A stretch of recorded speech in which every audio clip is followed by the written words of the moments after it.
Welcome back, ladies and gentlemen, to another episode of the Cloud Ninja Podcast. Today, we're joined with our three main co-hosts. Today, of course, Free Game Nino the third, my guy Ryzen, and of course, Black Uchiha, aka Damon in 5, aka Damon in 4, could be Damon in 3, but today we'll be discussing a bunch of things, and of course, the data book leak. Yes, Sirski. And just a little side note, PSA, public service announcement. I'm not talking any OKC business for the next 3 weeks. We are currently going under a pending period. So until further notice. Just one question. Thoughts on Chet? I'm pretty sure you know my thoughts on Chet without even asking me my thoughts on Chet. I just watched an all NBA motherfucking player shoot 2 shots in a game 7 of the Western Conference Finals. Let's just say that. Let's just say that. At least you're not an Arsenal fan. Arsenal got it worse. Man. It's just people don't understand. People think, or I know I said until further notice, people think it's like a recent thing, but they gotta understand. OKC fans, we've been going through failure so much. Like that one little championship was so amazing last year. It's cool, but like this feeling, like, bro, in the KD and Russ era, we went to like 4 different conference finals and lost, my nigga. Like I know what it's like to just be right there and then just lose. The shit sucks, bro. And then it's, oh my gosh, from the Chris Paul days and the Paul George days, and now we're here. And now these niggas are talking about some Wemby. Oh my gosh, like it's okay. Yeah, I get it. But again, at least y'all not Arsenal. I mean, Arsenal garners the same hate as like prime OK. Well, it's current OKC or like prime Warriors, but they have won literally 0 Champions League in their history. They I'm about to say my homeboy's an Arsenal fan. My homeboy been an Arsenal fan since high school. I play soccer more than I watch it, but I played enough to know it's like Arsenal's like a meme team. Like it's a team that, like, I guess their fans, they gotta go through a lot. You feel me? Them niggas gotta defend. It's basically Konohamaru. Oh my goodness. A whole bunch of hype, but no stats to back it up. A whole bunch of hype. Konohamaru soccer is crazy. That is crazy. But hey, look, man, it's all right though. We can just get back to the business though. It's okay. Yeah, let's talk about these ridiculous data book. What kind of questions were these again? They weren't data book questions. They were what? So Ikamoto has like a PO box to where you can send him multiple questions, and these were answered in volume 8 of Boruto. It recently came out, so we had 3 questions. It's the same vein of like what the questions we had last time of like what's Himawari's living situation, what's Kawaki's favorite taiyaki flavor. Bunch of bullshit. But it seems people are still asking like quote unquote dumb questions. But there is one question that really surprised me of how badly Ikamoto fucked up. But we'll save that for last. One of the questions is, and it was answered in this current chapter. So Ikamoto said, "Bet you're gonna make my life easier." The question is, Chocho used to view Kawaki as a handsome guy, but how did her perception change after the activation of omnipotence? Is it a case where she used to think the outsider Boruto is handsome, but now feels the 7th Hokage's son Kawaki is the handsome one, or something like that? Ikamoto answers, "Indeed. Ever since that day, she perceives that the Hokage's son Kawaki has suddenly become handsome. Furthermore, regarding Boruto, who has grown in various ways and returned to the village after 3 years, she seems to think he's as handsome as always." See, Barton, just a waste of fucking ink and paper, bro. So, thoughts? Because I'm kind of dead inside from reading this. At this point, we yelling at the wrong people. My question is for Kishimoto. It's like, why you be choosing these? Yeah, for real. Because you know he got more questions than that, bro. He probably like, I don't know. I don't know. I don't know. The questions that we want asked though, it'll probably spoil too much. So of course, he's not going to answer those questions. The questions that we really. I wish it could be as simple as, "Hey, what code clock Kaguya? Would he beat her?" like I'll be fine. I know. I was about to say, I know for a fact he got some power scaling questions. So he's probably just choosing not to answer them. Work? Or his lame editor is choosing not to answer them. The reason why I say I don't know, you guys remember that time where it was like a fan vote and it was like, hey, whoever you vote for character wise will actually make a a small little, I think it was like OTA or something like that. I forgot specifically the one what shot. it was. The one One shot, shot, right? yeah. Yeah. I was over here thinking, hey, maybe we should do Momoshiki. Maybe we should do Urashiki. Hey, Tonetti 100%. wouldn't be bad. Bro, people were saying like Yajirobe, Sakura. Bro, who won? Like who? I forgot who It was won. Minato. Yajirobe from. Oh my days. Yeah, it was Minato. Wasn't Yajirobe from Dragon? I ain't gonna lie, I voted for Minato. Yeah, I voted for Minato too, bro. I mean, Minato is 100% fine, but only if you want more Naruto lore. If you like wanted Boruto lore, you're gonna vote for the Otsutsuki because, like, for example, people have been asking for Otsutsuki lore for the longest. That was your one and only chance to get your instant gratification by voting for the Otsutsuki. But that's the thing. Weren't they supposed to do that like every like 2 or 3 years or something? That poll? It was an anniversary poll. We weren't guaranteed to get another one. I think they said they might have one, but like nothing was confirmed. So that was like our one and done shot. So like if you wanted Urashiki, for example, in manga format, if you want to see what Urashiki was doing in the manga, you could have voted for Urashiki. But let's be honest, no one voting for Urashiki when you have Minato, like all the name brand. I think the closest Boruto character was like, I didn't even think a Boruto character like cracked, obviously other than Naruto Sasuke. I don't think a Boruto character cracked top 10 though. 100%. Yeah, I can pull up the list. Yeah. You could have told me Black Zetsu, Kaguya. Give me that. That nigga Black Zetsu got votes, bro. Black Zetsu would have been fire. I ain't gonna lie. We could have even got Kurama. I would have taken Kurama. 100%. All right, so we got first place Minato. He got his little one shot. Second was Itachi. Oh my days. I would have been, I don't hate Sakura, but I would have been so mad if we got like a Sakura one shot because we know everything about Sakura. Like, what are you gonna give us? But the same thing about Itachi. We got 4 episodes about Itachi and everything. 100%. A whole movie on Sakura. We know shit about Itachi from like 4 different perspectives. We know about this nigga whole life. I knew Uchiha would have been mad. Shisui got 4th. Shisui's I'm gonna be honest, bro. I'm gonna be 100% honest, bro. My hate for Shisui stems from the fact that I used to fuck with this nigga so heavy. so I'm gonna be. I had to say I'm gonna be honest. I'm thinking hard. I've been thinking hard because I know Shisui was one of the top 5 in the votes, but I'm like, did I vote for that nigga back then? I don't know if I did. So I'm gonna keep it 100, chat. I don't like to lie to people, but I don't know. I know for a fact I voted for Minato, but I voted a lot of times. So I think I did vote for Shisui too, because I was trying to be unorthodox at the time. I voted. I think I would have been fired though, because we ain't never get to see no. It was an opportunity to make the nigga not a bum, but they didn't take it. Yeah. I think back in the day, I voted for Kushina and Kaguya because I wanted, because I think at the time while this was running, we had gotten the little Kaguya off guard at Ishiki. So I voted for Kaguya thinking if Kaguya wins, we might get something like, oh, this is how it happened. A lot of people were voting for Kaguya. I remember that. It was a wave. 5th is Kakashi. Oh, yeah. I mean, this is what I'm talking about. We know everything about these. We even got Naruto on the list. This is what I'm talking about. He's the main character. We know all there is to know about Naruto. Literally got 2 shows centered around the nigga, but they still gonna vote for him. Oh, that's the whole. They was calling the show Naruto Sasuke for a while. They put Sasuke on the list. This shit is crazy. Oh my days. Gaara would have been cool. Yeah, like I ain't gonna lie, Naruto and Sasuke should have been the 2 niggas like vote. We already got like a little cartoon for Rock Lee. Why the fuck would you put Rock Lee on there? So Itachi clinched it in Japan. Funny enough, Asia Minato, Oceania Minato, and everyone else is like either Sakura or Minato. I don't even see a Boruto character. I love Sakura, bro, but I don't want a Sakura one shot. I'm not even going to lie. What number is a Boruto character? Is it like top 15? I'm going down. Top 20 is all Naruto. Damn. Kurama is 22. Orochimaru is 23. It's funny because he was supposed to do a poster with just the top 20, but he did 22 because Kurama is his favorite. character. Bro, Kurama would have been all right though, because Kurama could have like led into some Otsutsuki lore, because that's where they come from. So like that would have been totally fine. Okay, Kaguya is 33. 33. Teiuchi 36. If we had gotten a Teiuchi one shot, I would have been pissed. Who the hell is Teiuchi? Nah, that's a ramen guy, bro. That would have bro.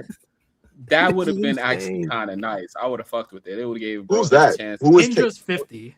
Everybody know the nigga but me. Do his food manga, bro, and do a Naruto manga or a Boruto manga at the same time. You could get both itches scratched. Hagoromo was 55. So the only way we could get Boruto information was if we had voted for like the Otsutsukis, basically.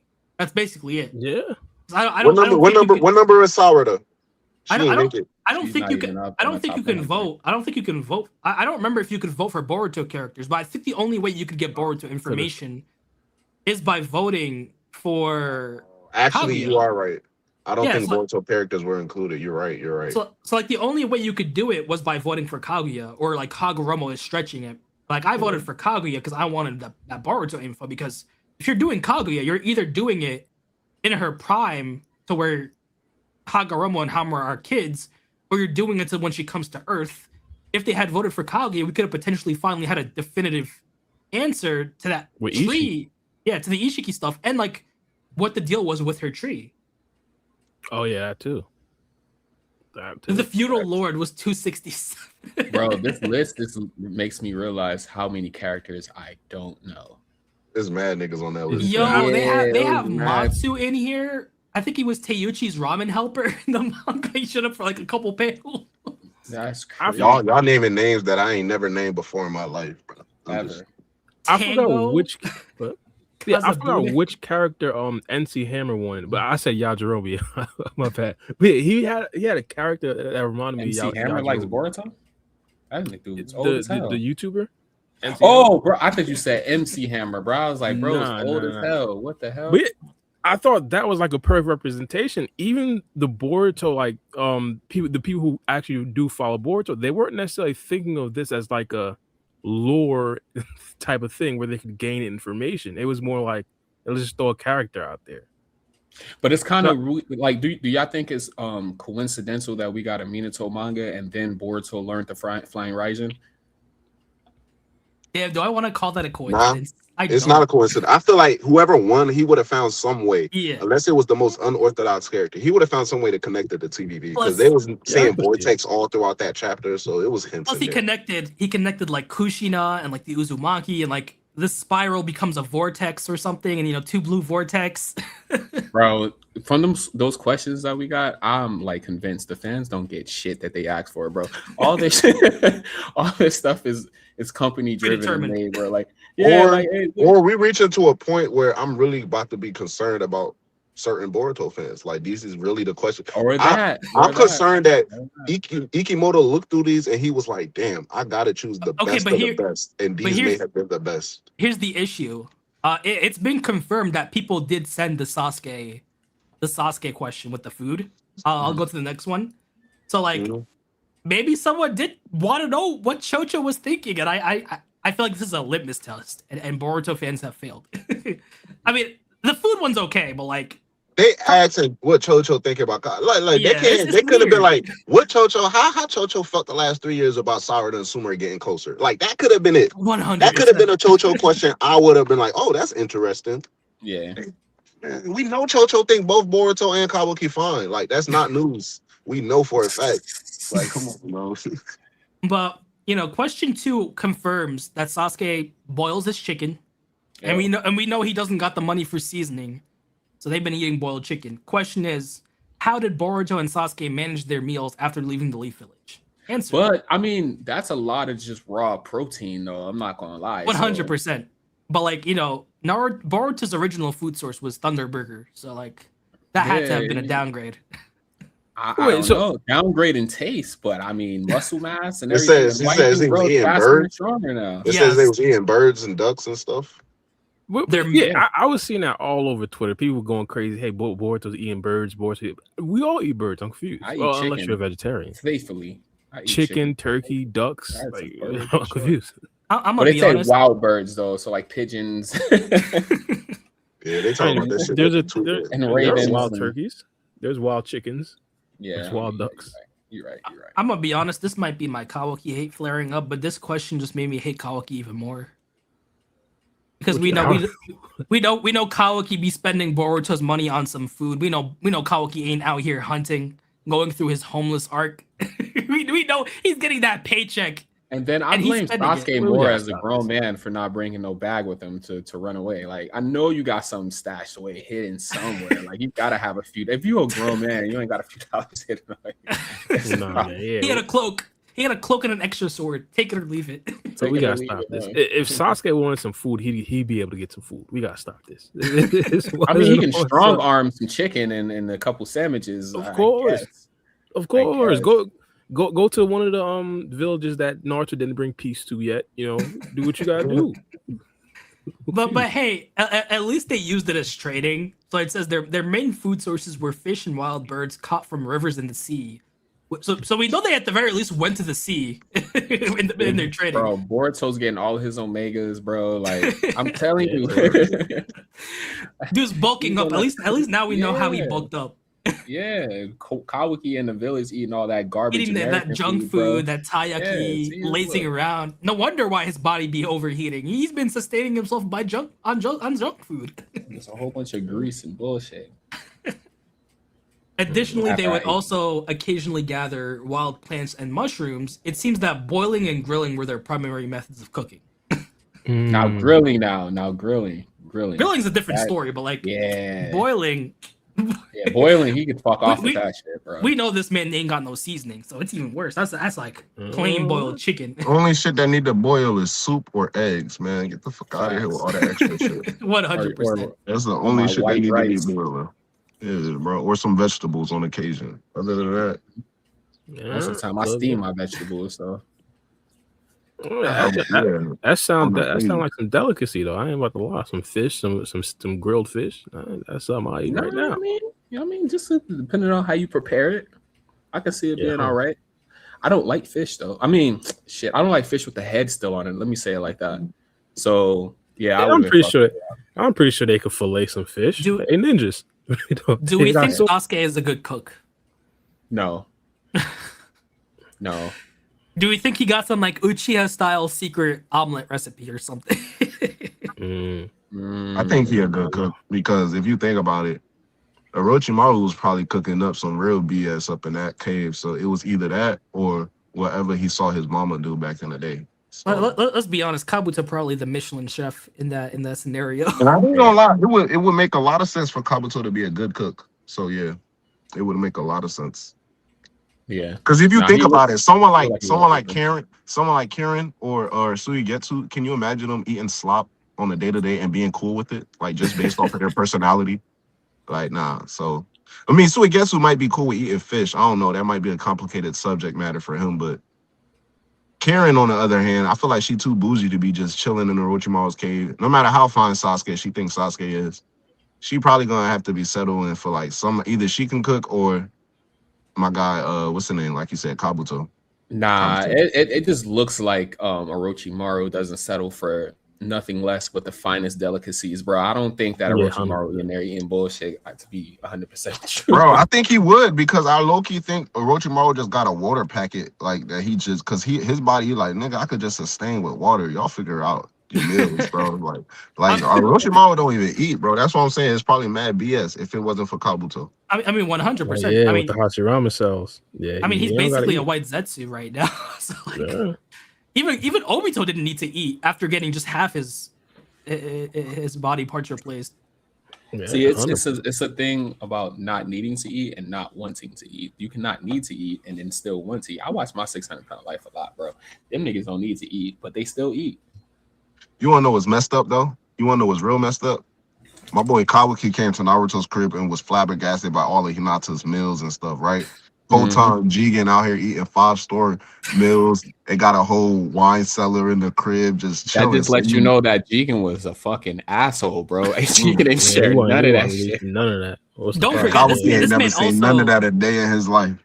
Don't forget, this man Jigen was happily feeding Delta them delicacies too. They was all.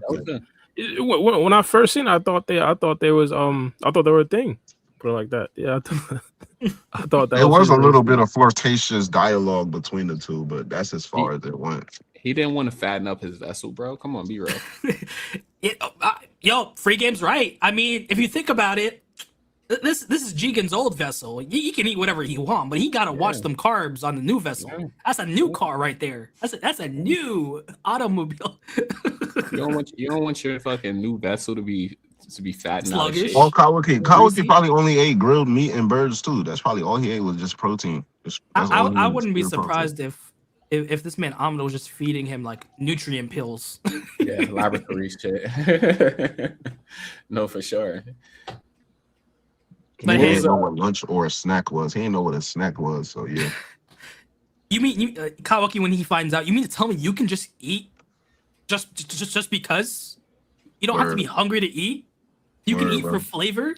And during those times, man, I was really like, bro, I was like, I ain't gonna lie, bro. This guy Kawaki, bro, there's no way he can betray Naruto, man. I remember those days because I'm like, look at this man, bro. He doesn't even know what life is. I remember when I I felt was so naive. bad for him, bro. I felt so bad. I remember It's when I was naive and I used to not hate Kawaki. Those were the days. crazy. I was like, dang, bro. But hey, we still have the third question. A lot of controversy on the X Twitter space, the YouTube space. Feel like it's a litmus test on Boruto fans, but here it is. The proverbial question. Boruto has said that age doesn't matter when it comes to romance, but what age gap is actually within his acceptable range? Thoughts? What's the answer? Oh, you want the answer? Okay. I was gonna say thoughts on the question, but okay. Oh, what was the question? I'm gonna get my thoughts first before we get into All the right. question. So the question that was asked was Boruto has said that age doesn't matter when it comes to romance. But what Boruto age said gap? that? He did. Oh. He did. Kind of. He kind of implied it. Yeah, when he was talking to Ada. Yeah. I'll finish the question up and then I'll pull it up. But what age gap is actually within his acceptable range? As a 16-year-old, I'd say probably like 14, and that's pushing it because you're in high school, and I could see. But like the highest, I probably like you'd have to say 18, right? Because 19 and 16 would be weird. Even 18 and 16 would be kind of like because you're gotta not a act minor it'll at be that weird, then it'll be weird, my boy. Yeah. Now, see what's funny is like someone like Naruto wouldn't even be thinking of romance. Like Ikamoto could have chose to say that, oh yeah, Boruto's gonna deal with that when he's older. He's gotta fight Otsutsuki now. But this man gave a whole answer. Before I give you guys the answer and show you guys the reactions, I'm gonna pull up the little volume page of when he talked about romance. Yeah, I wonder how Ikamoto picks these questions. Like, do the editors pick these questions and then he just answers them, or does Ikamoto himself No, damn. pick these Well, questions? I'm Or hoping is he it has just a, I'm hoping Or- he has to have like last right of refusal. Like if there's a question he just doesn't want to answer, he's like, all right, pick another. or is it like a Mr. Burns situation from The Simpsons? You put them questions in the suggestion box. Mr. Smithers just shreds them, and then Ikamoto just asks himself questions right there. that's what I think happened, bro. Like seriously, because I don't know. But he just told his editor pick the most juvenile questions y'all can fucking find. Yeah, 100%. But again, my thing is like I don't necessarily know if there was like a lot of substantive questions because of the Naruto poll list we just went over. Like I don't know because a lot. I heard that Udi like sent like 100+ questions. So for real? Yeah, I bet you one of those is his fucking question. I bet you one of those is his question. He answered 100+ questions. He No, sent 100+ questions to like the PO box in Japanese. Oh. That's what fucking happened, bro. Udi flooded the shit, bro. Like, cause ain't no fucking way. Yeah, they probably blacklisted his email. He blacklisted him for sure. But I'm about to say he didn't get one question. Damn, that's crazy. Well, like so we can't say that there weren't any questions. One of those is probably Udi's question, bro. One of those sound like an Udi question. I'm not gonna lie to you. Nah, bro, Udi can't betray the community like that. If that's the case, we gotta have some conversations because what type of questions is these, Ud? The craziest questions I could see. On the podcast, Ud asked the most insane questions. Yeah, You can tell if it's a good question. This is too useless to even be considered daytime because at least they had something to do with the story or the lore. Like this is like I'm just. But like, he did exonerate himself. He did say these were not his questions. This is ridiculous questions. Go ahead, Rise, and finish the rundown. Okay, so this was back in chapter 76. So Boruto says, it's kind of awkward to ask this, but if Otsutsuki are who you want to date, then I'm a potential match too, right? So why pick such a lousy grudge like Kawaki? Ada says, of course you're wonderful too, Boruto, but look, you're only 12 and I'm 16 already. So as much as I hate Ada, at least she ain't into that weird stuff. And then Boruto said, what? That's it? Shouldn't age not matter? But when I was 12, I thought that talking to older women as well. and then we have the word that you throw at him, bro. Age ain't nothing but a number. Start singing that shit for him. Yeah, 100%. And then we have chapter 80 where Ada asks Boruto, are you sure you're only 12? What, that again? Who cares? But see, here's the thing. That was 12-year-old Boruto. This is Ikemoto answering for 15, 16-year-old Boruto, which makes it even worse. And I mean, he's just saying that when it comes to the ladies, Boruto, like, he's not going to put a cap on age. Like, if he wants a little 30-year-old, bro, he gonna go after a 30-year-old. Don't mean the 30-year-old got to reciprocate. Boruto don't care, bro. Like, but it is. There is a little side. All right. Okay, the answer from Ikemoto. This ain't my words. Disclaimer. If they are younger than his little sister Himawari, who is currently 12 years old, he might mind a little bit. However, when it comes to someone older, the sky's the limit. No matter how old they are, he generally wouldn't care at all. Yeah, that's what gets it. Might not. So like, mind a little. See, that's the problem. That's the problem. A little. So he'll still go through with it, but he'll feel some type of way with this. I can't get jiggy with this. See, that's why I can't defend it. Like, you got people out here defending this. I can't. Yeah, 100%. It's crazy out here, man. People will say like different cultures, this and that. But here's the thing: Ada in that same culture basically drew a line and said no. Like you're 12. No way, I'm 16. Like, leave me alone. How old is Inojin at this point? 14, 15. He's 14. Right. Do you think I thought he was 16 for a second. I mean, here's the problem. Here's the problem. Ikemoto specifically talked about like going back in age. He could have said, "Oh, Boruto likes older women," and that's still bad when you think about it. But this man purposely went back because this man's implying, and I hate to say this, that if Boruto says that age doesn't matter, that means it's only his personal preference that he minds a little bit of someone younger than Himawari. So this man Boruto, in Ikemoto's words, is saying that age doesn't matter when, I'm gonna be honest, I gotta keep Boruto away from my kids at this point. Boruto's the personification of the Pretty Ricky song, bro. Because that worldview is really off, especially when you have these teens reading this manga. Bro, so they didn't wait, hold up. I'm sorry to cut you off, Ryzen, but his editors didn't like pre-read this before they published it. Like they just like hit like they just posted it. I mean, think about how many niggas from America is really copping like the physicals and reading these questions. It's probably a lot of the Japanese community that's going to be interacting with this part of the what's the name stuff for real. So 100%. I could tell a lot of these questions are coming from that side of the community because that will only make sense. Oh, yeah. Or different foreign cultures and stuff like that. That's the only. I mean, that's not the only, but like that's literally. It's basically it is what it is. See, here's the thing. I think the last questions that were answered got an official English translation. So I wouldn't be surprised if they just not translate these answer questions. But like it feels like what Free Game said. It feels weird that the higher ups allowed this, but then you think Japan, damn, that shit. It's messed up. No, I gotta assume even in Japan, this kind of question because of what Ada said. it's weird. It's 100% weird. It's more than weird because then you have to assume that Boruto's okay. I don't even want to say this on stream, but like this man's okay with a 45-year-old man saying age doesn't matter. He wants to go pursue Himawari or something, and that's just yikes. No. That's just yikes. No. I'm surprised Ikemoto.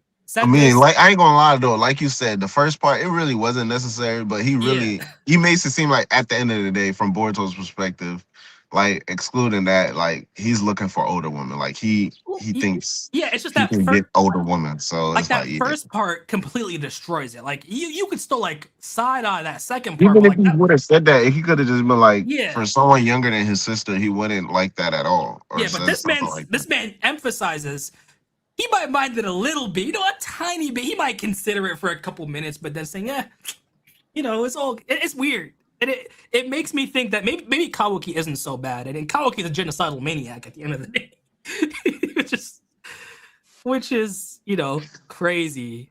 It's It's like it's all good in Hollywood, bro. I'm just going like, why we asking these questions? Exactly. My whole thing is like, why we asking these? Why we not But- talk about the juice of the story? My nigga Boruto just sun cold. Anything Bro, in the have you not Mushi seen arc, Boruto they could have been like, what type of books is Jura reading, bro? Come on. Did you not see Boruto Twitter, bro? Do you see the ridiculous shit? I ain't gonna lie, bro. I've been off of Boruto Twitter these last few months, so now I've been like low key. I ain't been as tapped into the community. You feel me? You said what? Same. You I remember went old Boruto Twitter though, like 2 months ago before you tapped out. Like I was on it, yeah. I mean, like if I hop on Twitter right now, I mean, aside from like the regular shit I see, I'm gonna see Boruto updates and Boruto stuff. But like, as far as like back then when I used to be like, I'll be knowing like, oh, what's the division right now? And like I ain't know right now, basically in the community, niggas was tripping off of this question. But like 2 months ago, I probably would have been tapped in enough to know, like, dang, they tripping off of this question. And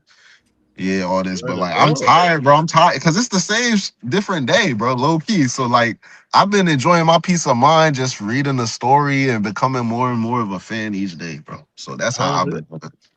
As to be honest, this is crazy. The only thing I've heard about this is just a birds thing because I got a notification on my anime Twitter about it. Like, that's the only thing I heard about this. I heard about this. I heard about this when Ryzen sent it to the group chat. I said some questions. I said what? Someone keep Koharu away from Boruto. That's crazy. Was this Ikimoto or Kishimoto? Ikemoto. It's big Iki story now, bro. It's all him. We know this. You know how they still be interviewing Kishimoto. Maybe Kishimoto had the right idea by saying, "Oh yeah, Boruto is fully Ikemoto's story. I just sign off on like the takes." Wait, does that make it worse? You know what? Yeah, I don't even know if he can sign off on this. Like, nah, bro, it's gonna be cool because he gonna end up with someone older than him anyway. Ain't Sarah the older than him? She's like a week younger than him, I think. She's younger than him. That's crazy, She's gang. younger than him by a week. I mean, that's chilling though. But is Sumire older than him? That I don't know. I don't know if Sumire's birthday is public. Hang on. But question while I'm looking for this. Mm-hmm. What do you think is worse? That a real person potentially sent this question, or that the editors in Ikemoto made these specific questions? Let me read the question. Even if, bro, because the editor could have even simply read this, and he was probably even in charge of choosing the questions, and he read this and still decided to give it to Ikimoto. Like, what you mean? What type of age range does Boruto prefer? Like, what type of question is that, bro? I don't know about prefer. He said what's acceptable. That's why I don't know if I could blame the question. He said, "What's it?" It's like Duke could have said it 1 year. Asking Vlad again. What would say that again? It's like hold on, but think about this, Bara. Think about this from that person's mindset of asking this question. Up until this point in the story, Boruto has only showed interest or been interested in with girls his age range or older than him, and the one he actually conversed romance talks with up until this point was Ada, when he was just talking about why wouldn't you consider me if I'm Otsutsuki just like Kabuki? So it's like, what makes you think that? Why would you ask what age range is considerable for boy? Like, from our perspective, he likes girls his age or older. It's obvious. And then Ikemoto says that's not the case. And then so like Ikimoto's question, that's like a whole nother problem. See, here's what's worse, and here's why I can't defend it, because this man could have answered that question in multiple different safe ways. This man could have said, "Oh yeah," correctly. He's fucking insane, bro. Completely wrong. This man could have said, "Oh yeah." He could have said some. I don't know. He could have been like, "Bro, he could have said likes Boruto. Older women, bro." He could have said Boruto doesn't care about romance right now. He could have said, "Oh yeah, he wouldn't date someone like a year younger than them, or like 2 years younger than them, or like he'd wait till like he wouldn't think of romance until he's an adult," or like what Uchiha said, he could just say, "Oh yeah, he likes older women," and just leave it at that.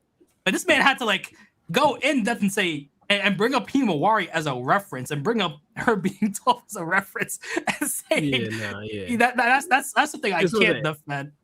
Yeah, bro. 11 years old. 11 years old is crazy, bro. 11 years old is crazy, bro. And that's not even a cap. The thing is, he didn't even hard cap it because the dude said he might mind it a little bit.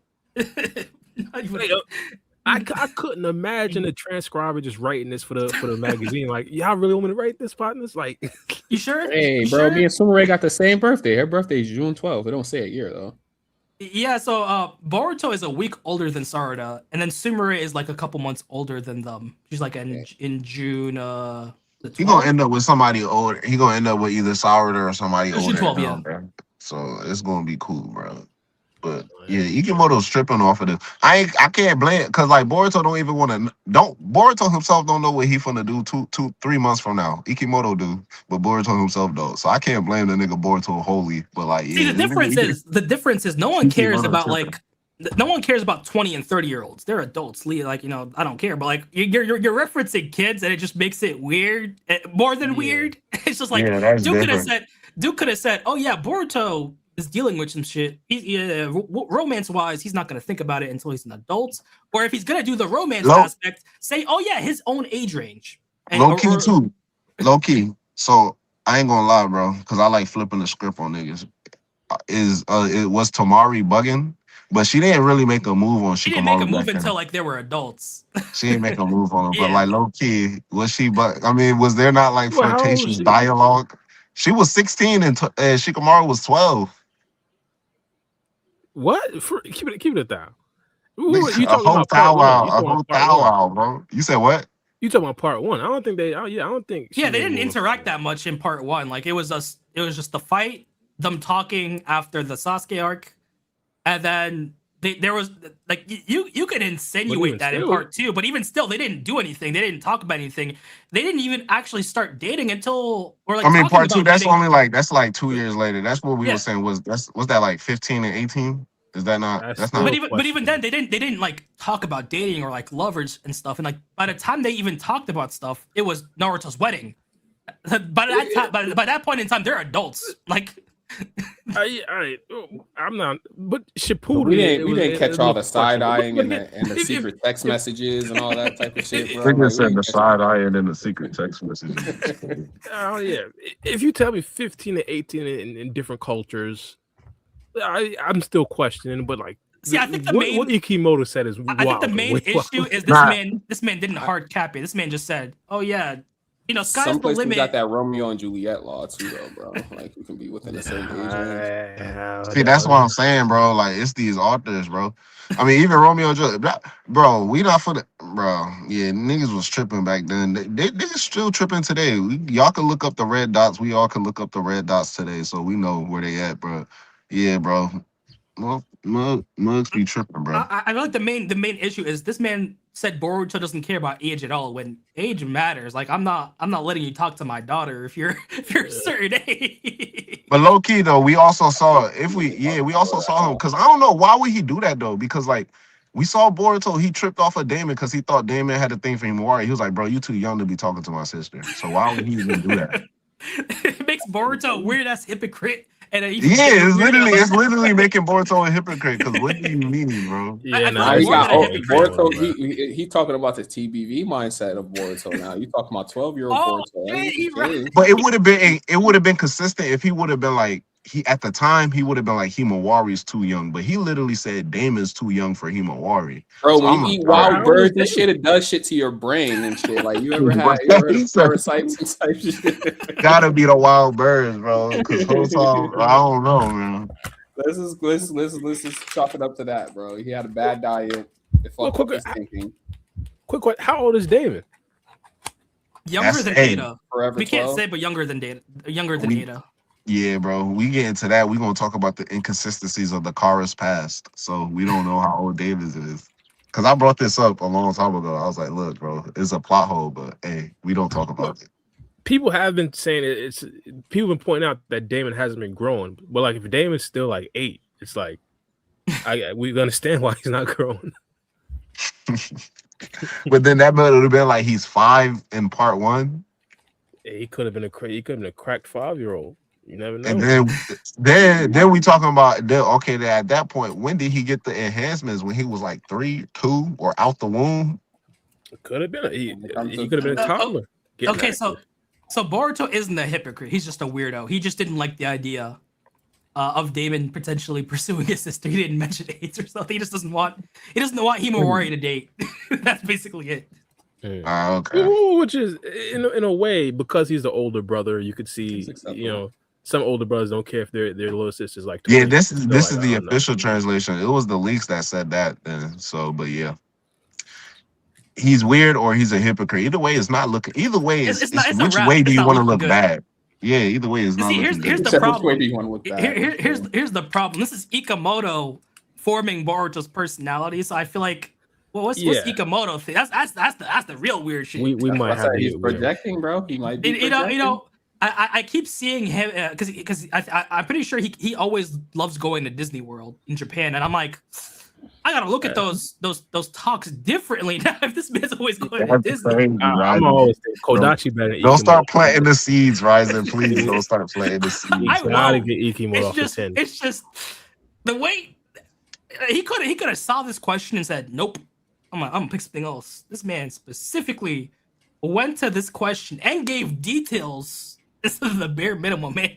This fucking question glue on his desk out of all the fucking other questions. I don't know. I might be looking way too into it, but like I feel like we could have had a bunch of different questions before you signed off on this. Yeah, but then again, if this question come across your boss' desk and he refused to answer, I'm looking at my boss the type of way. What you mean?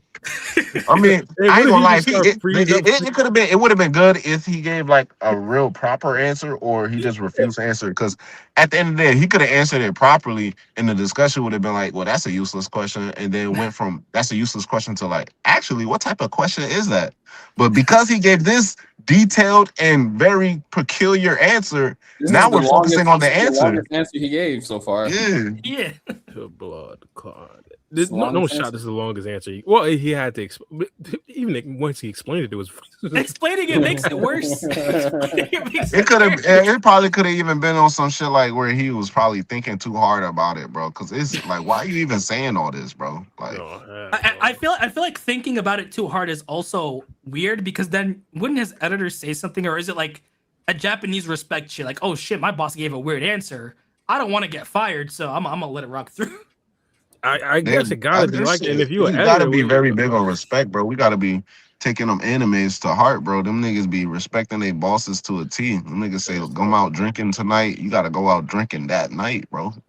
No matter how you gotta get fucking consumed. I mean, I feel like Uchiha said, he could have just said, "Oh yeah, no, Boruto likes older women," and just not specify anything else. You could have just said Boruto likes Sakura, bro. I'm not Sakura. Bro, if he would have been like, he could have been like, bro, he likes women. He seems to like old. He could have been like, bro, he seems to have always had a thing for older women.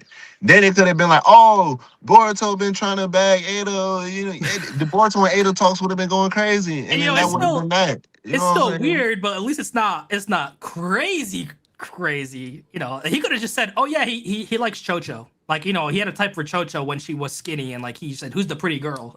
We got to keep it a beam. I mean, we got to keep it a whole beam for Ada too. It was Boruto. It was matter. It wasn't the gap. It was the fact of age. So she don't mind being 4 years older than Boruto. She just don't mind the fact that the nigga was 12. She was like, shit. Like, he's 15 now, 16. Yeah. So she like, shit.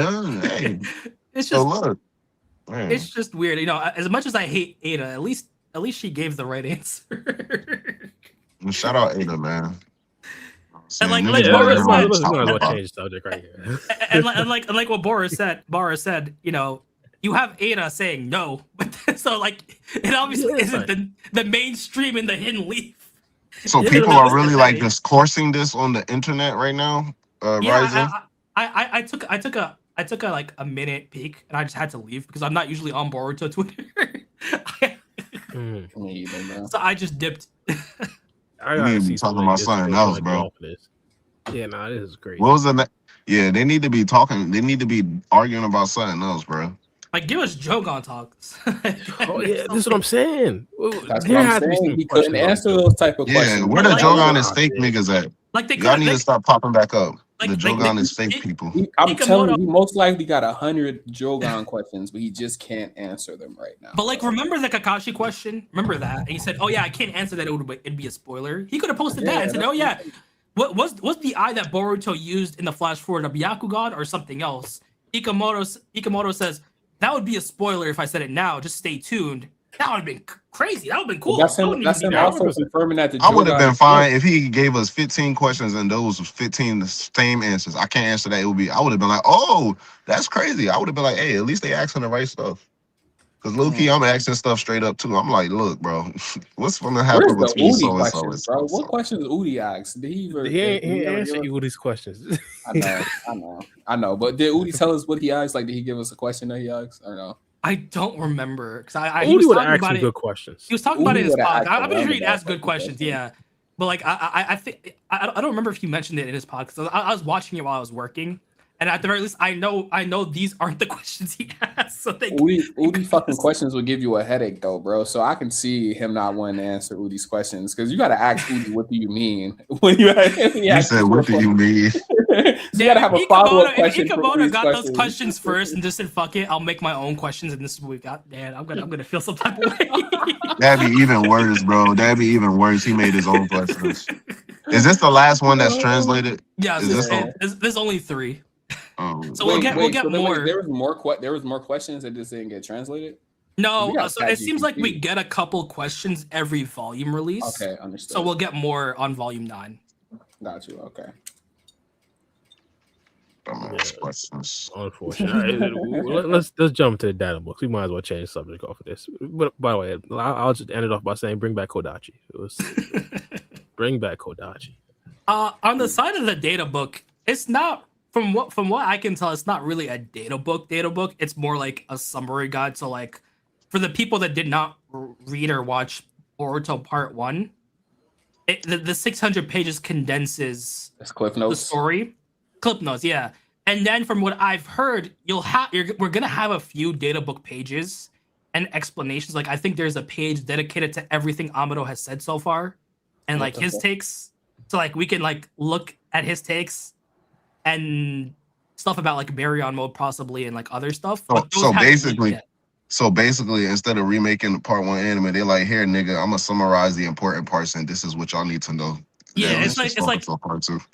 it's like remember volume 1 of TBV where Ikamoto said like you can just read TBV.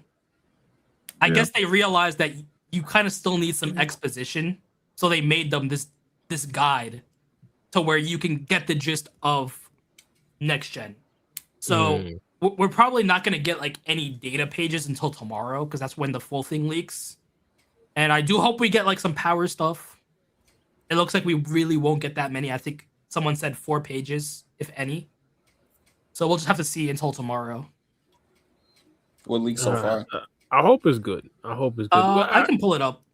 Let's see. Yeah, I did see a couple of pages or a couple of descriptions specifically about Kaguya and some of the other Otsutsuki, but they didn't necessarily say that they were stronger than Kaguya, unfortunately. They just said I think they said that they're like Kaguya, basically like how Kaguya invaded. But wait, you just reminded me. They did upscale Kinshiki. They did? Yeah, so do you guys remember the movie data book about Kinshiki? Data page? They said he could split worlds with one blow. Yeah, but they also said he had the ability to absorb chakra, but we never saw him absorb chakra. And the only time they talked about it was that movie data book. But they talk about it in this how they both can absorb chakra. So Kinshiki did have the ability to absorb chakra. Just never did it. Just never did it for some reason. Did they have the chance? Yeah, I guess so. I mean, he didn't have a Rinnegan. He only had Byakugans, right? Yeah. So I guess his Byakugan or something, he has some type of jutsu that can absorb chakra, I guess. Which makes sense. I remember in Boruto, so I'm wondering, like, why doesn't Naruto know how to absorb chakra before he got the bionic arm? But yeah, that makes sense. Why can't Boruto just make chakra weapons like Kinshiki? But hey. We got a lot of. I got a lot of questions, but hey, you know what I'm saying. But we also have a little Boruto. See, that would have been a great question for Ikimoto. Unfortunately, we don't get good questions. Quick question: Do we think Kinshiki is in the other world or the space where Momoshiki is? Nah, He's part of Momoshiki now, so he's extinguished. He doesn't even exist anymore, bro. I think it would have been cooler if Boruto, like, he didn't carry Sasuke's sword, but it would have been a thing. Like, he literally, like, the one thing, like, he fights like Momoshiki, and yeah, cool, but, like, the one thing he took from Kinshiki is that he summons weapons on the battlefield while he fights. I think that would have been better, especially how we see Boruto fighting. Like, imagine if the fight with Juro would have been the same, but Boruto was summoning, like, different swords and axes and pick knives and stuff like that, and Juro's, like, breaking them and stuff, and he's figuring it out. You know, but I get it, the whole scientific ninja tool route with Sumire connecting it, so it's cool. Yeah, I wouldn't mind. That's fine. Now, with the data pages though, with specifically Kinshiki, did they have anything else other than just him being able to absorb chakra? unfortunately, no. They just glossed over the cheating exams. Funny enough, they didn't say Boruto cheated. They just said that Naruto's called it in. So I guess they said, yo, let's not put that in. Yeah, nah, ain't crazy. But Boruto 100% cheated. I've been seeing I've seen one TikTok. They was talking about how Boruto is kind of justified because Naruto used scientific technology like right after that. I'm thinking, the point of Naruto's spar was to actually test out the scientific technology. Yeah, I just realized you're fucking terminally TikTok, bro. Well, no, I just review a couple of Boruto TikToks before every pod. You feel me? So that's what's up. Okay, never mind. I know what the community talking about. But you're right 100% because like Sasuke even said it, the tool isn't inherently bad. It's just for that exam specifically, they wanted to see what you could do, not it's what your your raw talent. Yeah, the tool itself isn't bad. It's like how a calculator isn't inherently bad, but you'll have some tests where you can't use a calculator because they want to see what you can do, not what the calculator can do. Yeah, 100%. So, some of the things that I'm kind of looking forward to is like them writing on in clear English, specifically all the Otsutsuki things, like letting us know. And this wouldn't necessarily be the first time that they did this, but of course, at the end of Boruto, at the end of part 1 of Boruto, there was some new stuff that was added as well. So I think they could kind of tie it all up in a nice bow. I think a good thing would be like when we get to like the little Amado statements, and he talks about, Kaguya caught Ishiki off guard. I would hope, Ikamoto puts like a little statement. Yeah, she caught him off guard. Like she can't beat him otherwise, because people have still been debating. Oh no, this was a full blown battle and Kaguya just beat him. Which I still think no, she caught him off guard.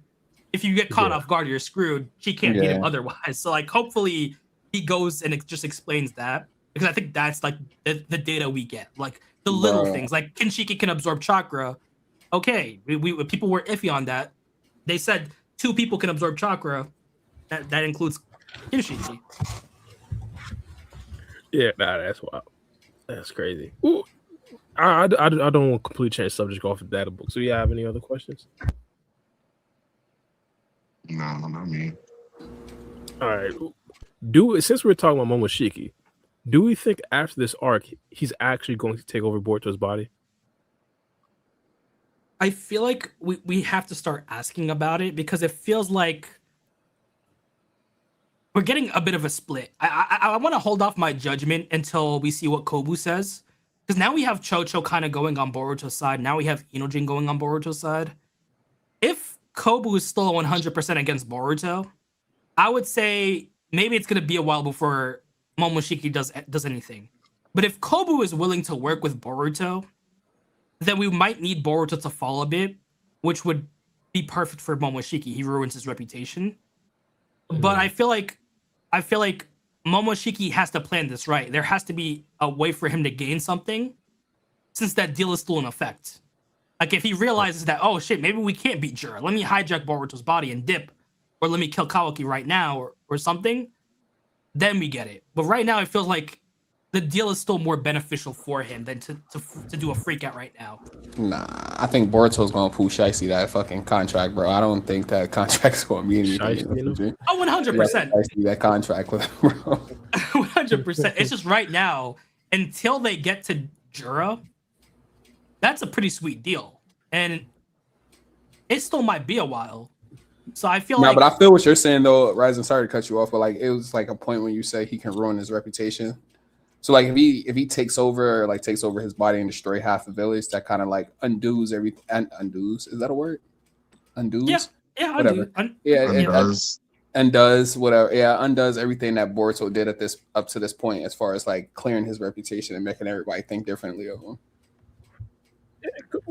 Do you think Boruto could put up like a like some rules, like, hey, you can't go after the Hidden Leaf Village or anybody of my friends? I feel like it wouldn't be like a situation. Wait, are we all caught up with JJK? No, that's cool. But you swore. The anime. It's a beginning thing. So you guys remember when Sukuna and Yuji made that deal of him being able to take over for like a minute? Yeah. The difference is Sukuna was bound by that deal. In Momoshiki's situation, it's like, take me at my word. So like Boruto can tell him, don't kill my friends. But the second Momoshiki gains control, as long as he can keep Boruto under control, he can do whatever. And we know that as long as the karma is active, Boruto really can't fight him. It's hard for him to fight. Like base is fine. He can control him in base. But once that karma is on, you get iffy. So like once Momoshiki is out of the bag, it's gonna be really hard to like put him back in. That's why I really want the next fight for Momoshiki to even be against Boruto. Like I want them to have a chance to fight, whether that's like in a Psyche or some other chakra mumbo jumbo way they pull it off. But I really want them to personally get the ones and personally fight it out. That's the only way they can stop this. In part 1, there was a part where Boruto like regained his consciousness and broke the horn and put Momoshiki away. Yeah, I mean, there ain't no horn to break no more, so it's an eye to stab. He could stab his other eye and try that out, but shit. It's a lot of fucking stabbing of the eye going on, bro. Literally, bro. I think they should fight, bro. If they don't get a chance to fight, I think that's going to be a missed opportunity, no matter how good the story ends up being. It's like, I really want to see Momoshiki fight Boruto, bro. I also see Moto does not care about fucking missed opportunities, obviously. He don't care, bro, but hey, bro, it'll be such a cold fight, but I'm not gonna cry about it if it don't happen. If anything, it'll probably be like a chakra tug of war, unfortunately. And then you have Himawari and Sarada entering his mindscape to help him. Like Power of friendship. Power of friendship. You have Kurama, Susanoo Sarada pulling at Momoshiki. I want to see Rasengan or Rasengan, bro. I want to see whatever Momoshiki do against whatever Boruto do. All that extra stuff. Flying around, bashing. Like, them niggas need to go tit for tat, bro. You got to AI generate that at this point, bro. It'll be such a great, like, bro, it'll do numbers, bro. I know he's going to do it. I know for a fact it's going to happen. So, it's not like we passed the point where it can't happen. So, I still think, like, yeah, it's going to happen, though. Well, that could be a part of the Pushicy deal or Pushicy situation that Free Game was talking about. It could be a situation where Boruto just reneges on the offer and says, yeah, you're going to have to beat me. Yeah, one of them might do that, and they might have the opportunity to get their ones in respectfully. So it might. Boruto about to snatch bro necklace, bro. Make him take his motherfucking earrings out his ear, bro. Yeah, all due respect to Momoshiki, I hope he was pulling off like some golden Frieza training and just he gotta somehow retain some of the strength Boruto done managed to gain over the years. Because if not, yeah, it might be GG's if it's just straight up they both get what they got. Like, come on, bro. All the respect. Gonna have Konohamaru sitting at the door blocking the exit, bro. I'm telling you, bro. But if the battle happens, I could see it when Boruto is like super weakened, like in his outwardly state, and it could like reflect his state in his psyche. Because that's usually when Momoshiki strikes, when he's at his most vulnerable. I mean, that wouldn't surprise me. It would make sense for it at this point because the way they measured Boruto's strength prior to him even tapping into the karma suit, we already thought like if he were to fight Momoshiki head on, he could probably win on his own. So, but see, here's the problem. The problem is Momoshiki is now Boruto. If you place current Boruto to like the Momoshiki that fought Naruto, yes, Boruto wins handily.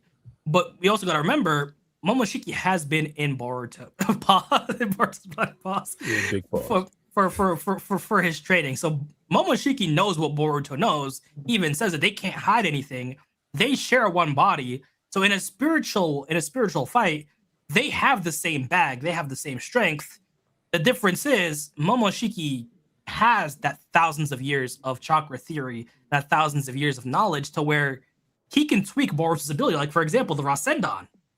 That's Momoshiki taking Boruto's power set, saying, oh yeah, I remember this Rasengan. Let me make it into a gun. Hey, that. Yeah, little things like that I think is kind of interesting. Like, I mean, there's ways where Momoshiki could like out hacks Boruto because he probably just knows more things and he probably 100% knows all of Boruto's abilities. So stuff like that is kind of interesting to me. It would make the battle interesting. Like, for example, hey, we always talk about characters who could potentially compete in today's age, and of course, it wouldn't necessarily be a lot. Maybe it's like Obito, probably like the second Tsuchikage, people with like crazy hacks. Momoshiki could potentially be one of those type of characters. Yeah, I agree. To compete in terms of Boruto. I mean, that's what I'm saying. Like when I say like they fighting, I mean in terms of like if they were to match up and they both still have what they have, because like Momoshiki would have naturally gotten stronger, like Ryzen said, because of their bodies connection and stuff like that. Pause. But if they were to just fight head up, it'd be a matter of like technique. So like we could see them both doing similar things. So like the Rasengan, that's essentially Momoshiki's move with Boruto's technique, but that's like Momoshiki's move. So we can see him pulling those off, and Boruto probably doing his, compression Rasengan, or maybe even mimicking Momoshiki and doing a Rasengan on his own. So it'd be crazy stuff like that. But if they pass up on it, bro, like come on, bro. And then it would also depend because Mindscape Momoshiki has his Renegon. So. Yeah. I mean, he gonna need everything he got, bro. Because at the end of the day, will we even grant Boruto, like, he wouldn't be able to use the karma, would he? No. I guess not. And maybe in his Mindscape. Like, would the tattoo disappear, though? So, like, I'm thinking, like, that big mark on his chest. You feel me? I mean, if we compare it to like Naruto's Mindscape battle, Naruto couldn't like use Kurama's chakra while in the Mindscape because he's fighting that chakra. So there is a question that Momoshiki could just revoke the karma, but then there could also be a situation of Boruto potentially forcing that power out while in his Mindscape. His Mindscape battles do get a bit weird. So I'm thinking 50-50. Because I'm thinking like essentially if or whenever Boruto would win that hypothetical battle, it would be essentially like him battling to suppress the power of karma to his will, because it would be basically because I don't think he will be able to use it either, but like since he won't, the karma essentially at that point represents completely and wholly Momoshiki, so it would be basically Boruto battling his karma for the power of, I guess, but Boruto or the karma. So you can go first, Bara. Well, I was about to say, we could safely assume he just taijutsu wise, he'd probably be able to beat Momoshiki, but also similar to what Ryzen was saying earlier, the taijutsu speed and strength wise for Boruto, it isn't necessarily like him flat out being faster and stronger. I think most of that came from Kashin Koji's training, which Momoshiki would probably also know, right? 100%, especially because they share right now, there's no difference between Momoshiki and Boruto. They're one person. They're one physical body with two souls. So, like, you'd have to imply that off their physical stats, they would be equal because they share the same physical stats. The only thing they don't really share is mental. I think what would be a cool thing, and just to touch upon what Uchiha said, like a Mindscape battle, if we get like a situation where Momoshiki taunts Boruto, like all his strength that he's gotten right now has been with the help of Momoshiki. Teleportation, Momoshiki. Flight, Momoshiki. Arguably battle sealing, Momoshiki. And then Momoshiki says, oh yeah, I'm not going to let you use the karma. What would be a great cool thing is maybe showcase the Jogan. That's a Boruto power that Momoshiki doesn't have. If he's like locked without, if the karma is locked to him and he's losing, maybe start to awaken that star of hope, that eye of hope. Showcase his own Otsutsuki power, because Boruto doesn't have Otsutsuki power that's separate from Momoshiki's power. The Jogan. That would be a great way to awaken the Jogan. So like basically, that actually is a good way, because I never really thought about it when I'm just asking when the Jogan would pop up, but like I don't even know essentially like when would be a good time for Boruto's Jogan to even pop up in the story, bro. And like it would be cool because right now, while he's using the karma, he's tapping into Momoshiki's power. He's tapping into Momoshiki's Byakugan. When he hypothetically, still up in the ear, when he starts tapping into the Jogan, that's him now tapping into his power, making Momoshiki's Otsutsuki power his own, and then using them to the fullest. Like this is now Boruto's power. Like no one else is on the steering wheel. Boruto now has full control. Everything that he got is his now. Yeah. Yeah, I can see that. Well, speaking of, do we consider Boruto utilizing Momoshiki's power as what the deal said so? Because I understand he's using his power in regards to the Karma Seal, the Byakugan, and such. But I thought those were things that he could probably use regardless of if Momoshiki actually gave it permission.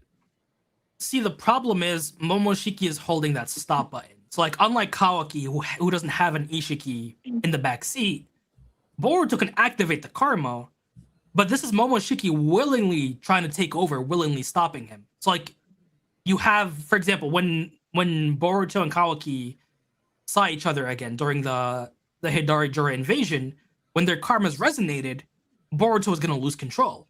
Even Koji said it. This is Momoshiki actively preventing him from using the karma. So yeah, Boruto's not there yet to brute force Momoshiki. He just can't beat Momoshiki in a battle of wills right now. So that's why you have the deal of, yeah, let me use your power. Give me full access of the karma. Like, you guys watch Ben 10? Like, I'm guessing you guys watched Ben 10. Yeah. So you remember the Alien X situation? So I might have to Google that picture. If I Google the picture, I remember Alien X, but not as for like the details as far as like whatever happened. No. So Ben had two minds inside of himself when he'd go into Alien X. For him to use Alien X's power, they would all have to agree. So he couldn't freely use Alien X. So there was an episode where he told them, "Hey, I'll let you guys do your thing. I'll let you guys argue, but give me the keys to Alien X for a bit. Let me have full control." And they did. So that's kind of like what Momoshiki's doing. He's temporarily loaning Boruto the keys on a condition that once you come back, you got to give me, full control. I don't understand. Yeah, I could see. Yeah, it's like two siblings sharing a car, and they both trying to figure out who's gonna be the permanent owner of this car because it's a cold car. Exactly. What? I was gonna say, so until Boruto can learn how to finesse that key out of Momoshiki, he needs Momoshiki to comply. And even Momoshiki says it in this chapter. He says, "Use the karma and whatever else you want. Now go out there and destroy our foes." So this is him fully allowing him access, and this is when Boruto willingly activates the karma. Nothing happened. Full control. Momoshiki's sitting in the back seat just watching everything happen instead of actively trying to wrestle that key away from Boruto. I still think he has to at least let him know about the wood style that Jura has that just magically heals him back to 100%, blocks everything. Like, I think that's the main thing.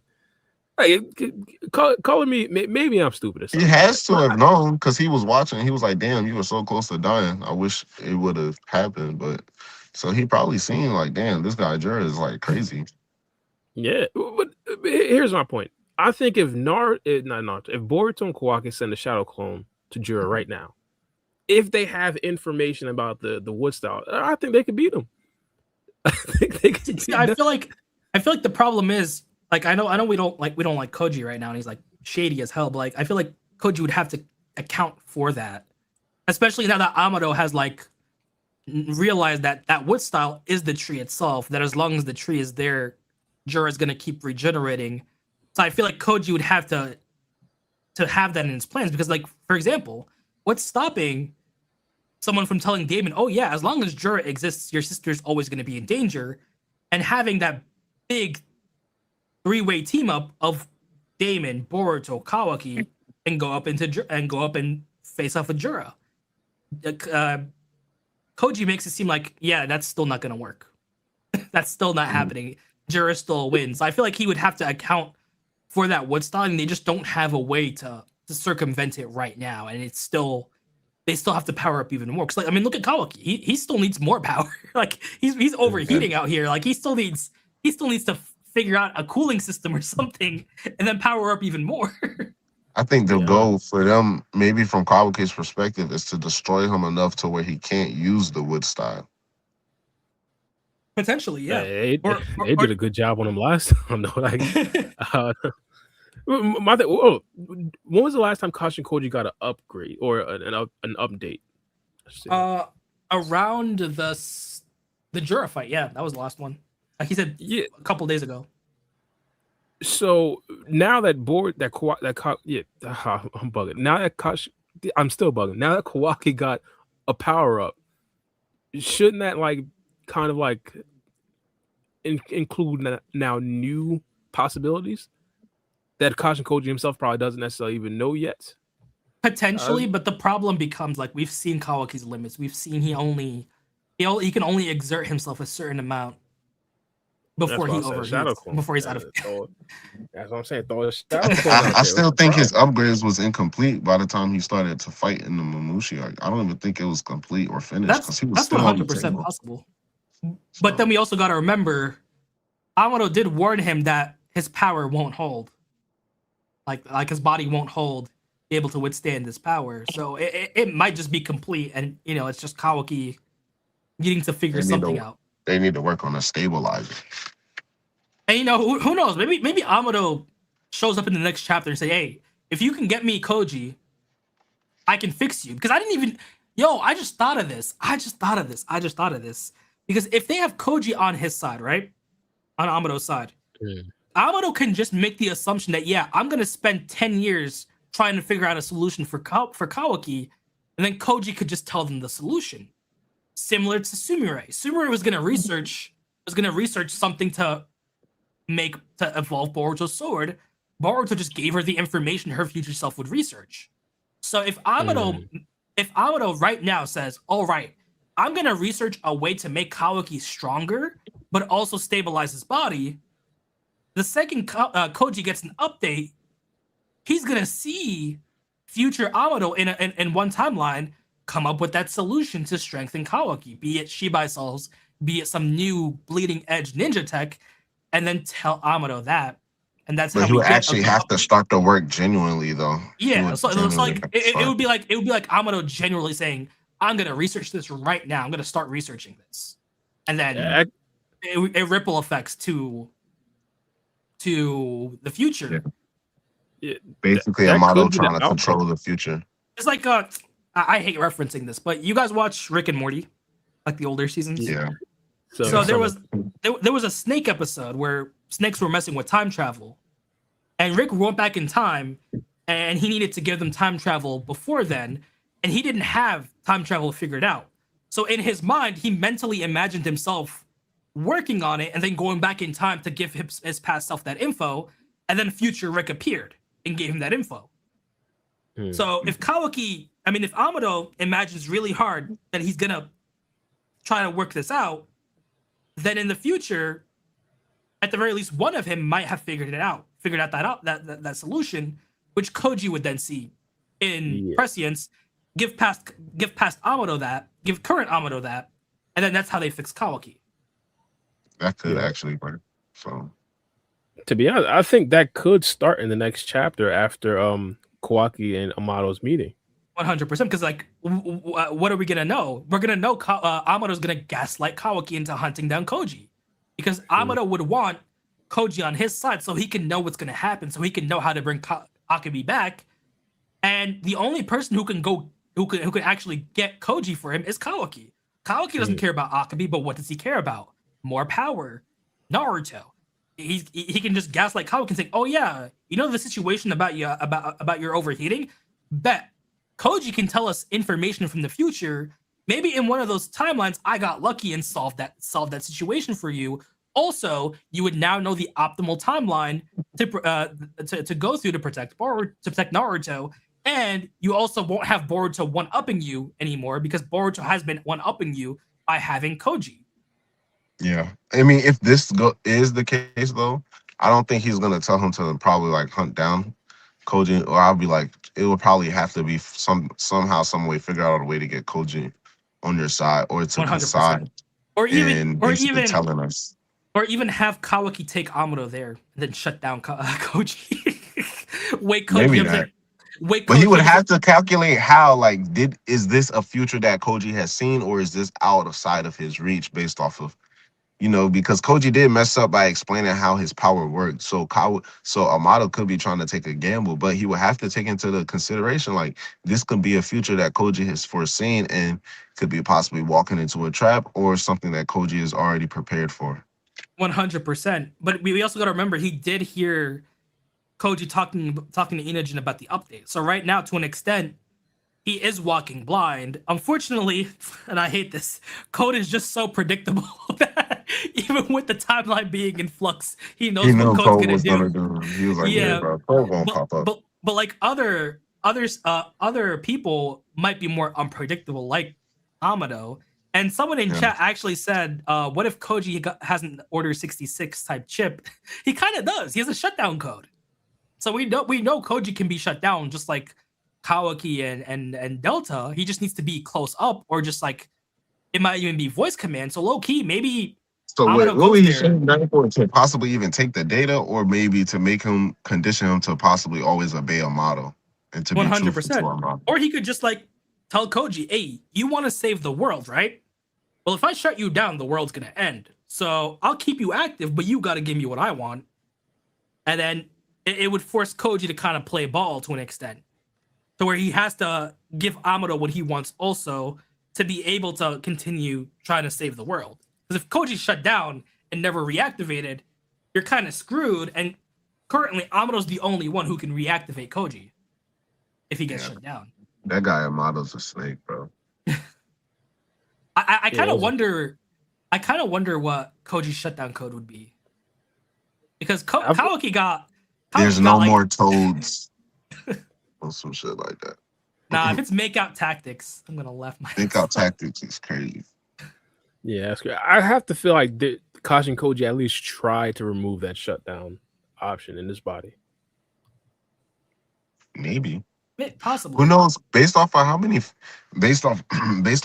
futures he's seen, it could have been a number of ways where he might have saw like plot moves made by Amato in future attempts to exploit Kashin Koji himself. So, like I said, he never knows how prepared he could already be. Also, he probably looked at all the potential ways he tried to like stop the shutdown code and probably found out a couple ways throughout all the possible futures. I'm taking it as like a lot of things happen in all of these futures where the changes occur. Some things still, or maybe a lot of things still occur, but just at different points in time, to where like once certain events start to play, Kashin Koji starts to recognize patterns and things, and he's like, "Oh, so this is this, so this is happening now based off of the things that happened priorly." So maybe it could be something like that, to where maybe once Amato makes certain amount of moves, Koji is privy to like basically what Amato is about to do in his next couple of steps. I feel like the situation with the shutdown code, I feel like if it is possible to remove it, he would need someone to remove it for him, because I would guess it's a brain situation. Like you gotta boot up Koji, remove that shutdown code, or like something like with Android 17 or 18 where you had to put like 16 under to remove the bomb. It's like you would need someone, and the only person I can think of to be competent enough for that would be Orochimaru. Or the more Kashin Koji logical thinking way is to simply just kill Amato, because at the end of the day, his voice is the only thing that can activate the passcode. 100%. And I feel like it would have to depend on whether Amado is still useful or whether he'd get the chance, because we know Boruto ain't killing Amado. Yeah. We know Koji can't kill Amado, because if he gets close to Amado, he's going to get shut down. So it's kind of a situation to where maybe Koji just doesn't have a lot of options for this situation, and he's just keeping his distance for now. Because like we know Koji has known about the shutdown code for 3 years. We even have it like in chapter 44 of part 1. He says, he saw Delta get shut down. He said that seems to be an emergency shutdown code. I suspect I've been similarly programmed. So he knows that there's a high chance, nearly 100% chance, that he does have a shutdown code. It's just whether whether he can bypass that, I don't think he can do it by himself because, even if he like had the aptitude for it, he needs someone else to do it. Like if Koji made a shadow clone and put himself under, that shadow clone's dissipating because you have to stay conscious for the shadow clone to work. So you need someone else to actually be able to do that. And it doesn't seem like Koji has a lot of options. And we don't even know if it can be removed. So we'd have to see on that end. So the best option, what he's been doing is literally just to avoid this guy, to stay away from him. He's a predator. Be like, officer, this man is trying to operate on my body in ways that I did not consent by. What the fuck is going on? Damn, Ikamoto's 2 for 2. Literally, that's all Kashin Koji has to say. Look, bro, go to the nearest authority member and point to a model and say, "This man has no authority to operate on me." When you think about it, Koji can't be more than like 10 years old. If you think about it, chronologically, at least during part 1, Akabe died 12 years ago. If he spent a couple years working on Delta and then Jigen showed up, that means at this point, chronologically, Koji is younger than Boruto. Bro, that's why I said we start to get messy because then we have to calculate when Damon and Ada came into the picture and when Kawaki, who we know was a kid, got his karma seal, which was around the same time as Code, who also was a kid. Let's be honest. I'm starting to think that maybe it's not intentional because it might just be Ikamoto being bad with timelines. Because in that question, I hate bringing up this question, he said that Himawari was 12 currently. But the timeline should place her to 13 if it's exactly 3 years. Yeah. Because Boruto turned 12 while Himawari was still 9. So the Chunin exams, before the Chunin exams, she turns 10. So we fast forward a couple months, Boruto's still 12, she's 10. So if we come back exactly 3 years later, she should have already turned 13. That means for that to make sense, for her to still be 12, that means it hasn't exactly been 3 years. It's been 2.5. But they keep saying it's been 3 years. So maybe it's just Ikamoto being bad with timelines. Yeah, it might be. Again, bring back Kodachi, but yeah. It still don't make sense, bro, because even the flashbacks was with Kodachi, bro, because I'm like, it's like, bro, how does that make sense? If Cole was a kid, bro, because we saw Cole, it was in both the manga and the anime, Cole as a kid strangling Kawaki as a kid, and Kawaki noticing the freakish strength of Cole, so we know he was operated on at that point. And Amato's whole thing was Cole was one of the cyborgs that he operated on who powers greatly surpassed Jigen, and that was also ordered to be destroyed. So that has to be around the time where Ada and Damon was declared to be destroyed. So if that's the case, Kawaki was a kid the same time Damon was a kid, if we want to be correct about how they're approaching the timeline. But that doesn't make sense. Damon was really operated on at 4 years old. Well, yeah, either that or Damon was operated on. Even you have to say probably like 1 or 2 years old, bro. So I think the walkie. Ada would have had to have been like, because she's 16 by the time we see her. And if she's also one of the ones who got destroyed and Cole was a kid when he originally got operated on, we have to go back years. So she had to have been like 10 years old or some shit like that, bro. I think someone on the Walkie Talkie podcast mentioned this, but what if Damon's an omnipotence plant? Like an industry plant, but he's just the omnipotence plant. Yeah, Ada just wanted someone to protect her and someone to like treat her like family, and she just made Damon. And she just doesn't remember. And everybody it would have to, that's the only way it can make sense. And everybody just accepts that he's her little brother. That would make so much sense, bro. And then it's just Jigen seeing, oh shit, she created Damon with omnipotence. Yikes! I can't hang with Damon. Yo, shut them down. Shut them down right now. That must have been it. I wouldn't be surprised. That had to have been it. Yeah, we know how my guy Damon rocking and rolling, so it would make sense. He's a glitch in the system because he literally operates as such. Yeah, 100%. It is kind of interesting to think about, though. One of the things that I've always been like saying, specifically when it comes to Kashin Koji shutdown code, Amato isn't the person who essentially created all the themes and all the sciences. Like he gathered a bunch of scientists out there and pretty much brought them together and pretty much essentially stole their information and then came up with like the best way to move forward among among all their information. So there has to be a scientist out there that could, in theory, reverse that shutdown code. Which is why I brought up Orochimaru, because I feel like you either have Orochimaru or you have to start talking about Katasuke or Sumire, and those are in the village currently. So you have like someone who could be reachable potentially as an Orochimaru, or Sumire and Katasuke. But with Sumire and Katasuke, that's only possible right now because you couldn't really go into the village 3 years ago, or like even during that time skip. So it's a situation where there's only like 3 people who could potentially do it. We know that Amado, for some reason, Amado was a genius at cloning technology, even before the village modernized, which is weird because no one knew who Amado was. Orochimaru did not know there was this cutting edge scientist who was working at a level equivalent to him, which makes me think underground scientists, bro. Which makes me think, what was Amado's job pre-Akabe death? Like, how is he supporting his daughter? How is he feeding her? Because this man just conveniently knew about cloning technology, something that Orochimaru was studying for years. So I find it kind of weird that we have someone on Orochimaru's level of research on cloning, but who's fully unknown, who's just a civilian. Like, what kind of job needed cloning tech back in Naruto's time period? You said what type of job? Yeah, like why did Amado learn cloning tech? Like, what was his job that he needed to like learn how to clone things? Shit, I don't know. That's what happens when you work with Jigen. I feel like even before Jigen, he was a master at cloning.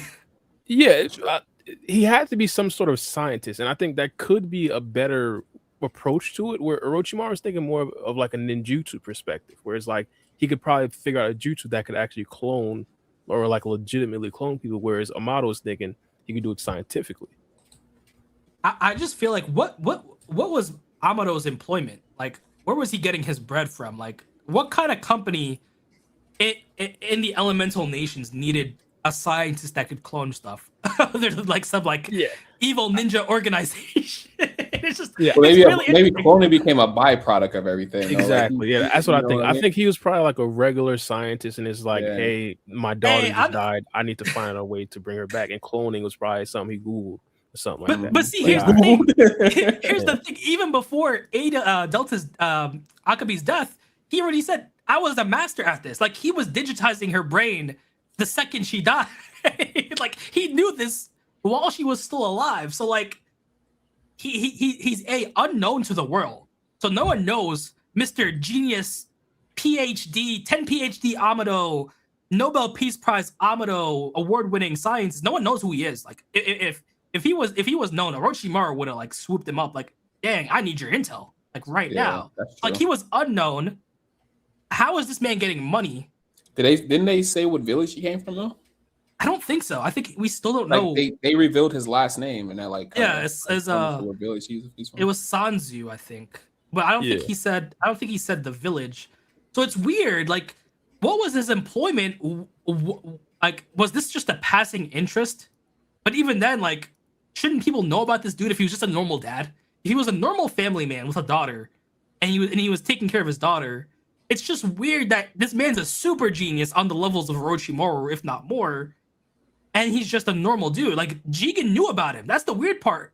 Like, he would have to be known to an extent where Jigen said, let me Google world-renowned scientists. Let's see. Orochimaru, I'm stronger than him, but he might betray me. Amado, hey, I like the cut of this man. Let me go pay Amado a visit. Oh shit, his daughter's dead. Let me recruit him. It's just weird. It just feels weird. Like, we need the Amado flashbacks, I feel like. Yeah, 100%. Sure. Flashbacks. Like, he's one of the most interesting characters in Boruto that Boruto's produced so far. Like, maybe keeping his backstory a little bit vague is what's like driving my interest in him though. Like I still think. Oh, you can go first.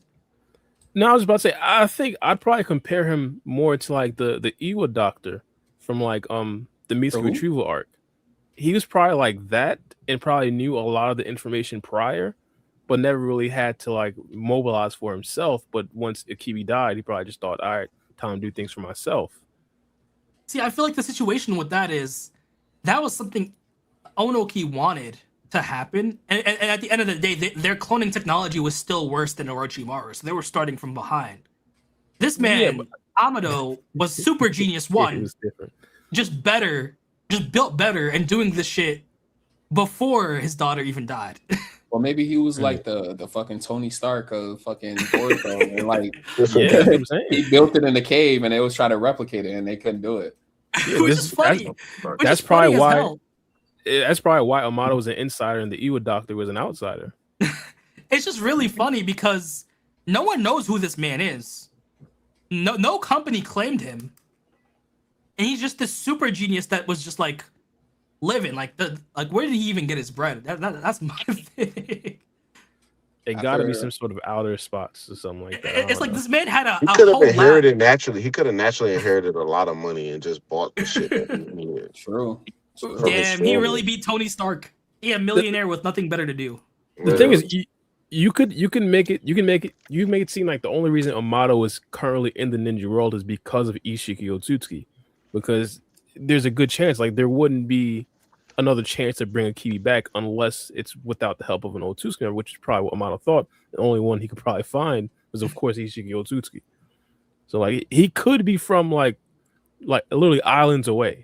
Yeah, 100%. It's just really funny to think about it. No one knew this man except Jigen. Somehow knew this man was a crazy scientist because we have the chapter right here, chapter 75. He says, "My daughter Akabi suffered from a terrible disease. It was an unknown ailment. No drug or cure was effective. It was a fatal illness that doctors had given up on." To be fair, well, I feel like Tsunade or Sakura or Orochimaru could have figured something out, but that's just me. Well, I don't think Boro did it, but talk for another time. And then he says, "But I didn't rail against them because I had already discovered a way to resolve the situation." So he already knew about cloning and stuff and like digitizing brains. So he had his super underground laboratory. I'd make her a new body via cloning. I didn't care about the ethics anymore. It seemed logical to give her a totally new shell rather than fix up a defective product. After all, this was a field that I'd long tinkered in.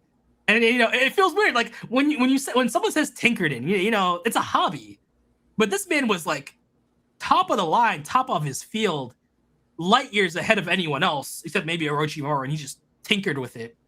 And he says the bar was significantly easier to clear than developing new meds. I still feel like that's cap. That's crazy.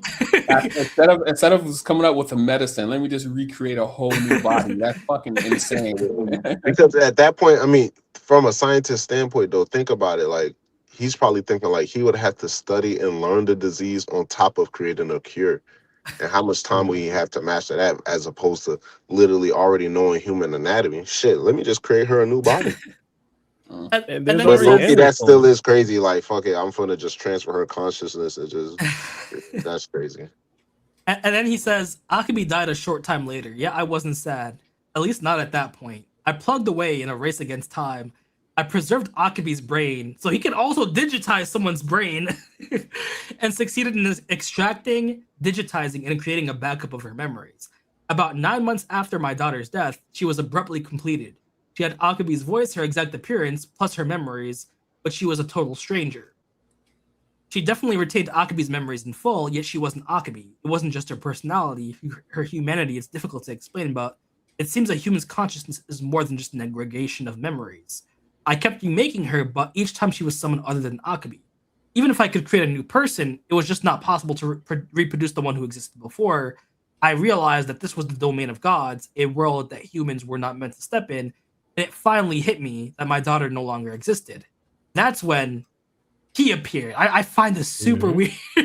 This man was just watching him in his lab. It's like, did this man look him up from a phone book? It's like, this makes me think Jigen did it, bro. He's a 1-inch man, bro. yeah, He could true, pop bro. up anywhere, anytime. Nobody can notice him. High key, but despair. But again, this makes me think Jigen did it. Like, if Jigen understood that Yeah. Amato is this crazy scientist that knew all this crazy stuff, like, you could assume that he probably wanted Amato on his team. In what better way, or what way to like actually get him on your team, like make him feel like he needs a god, and then just appear in front of him once he feels like he needs a god.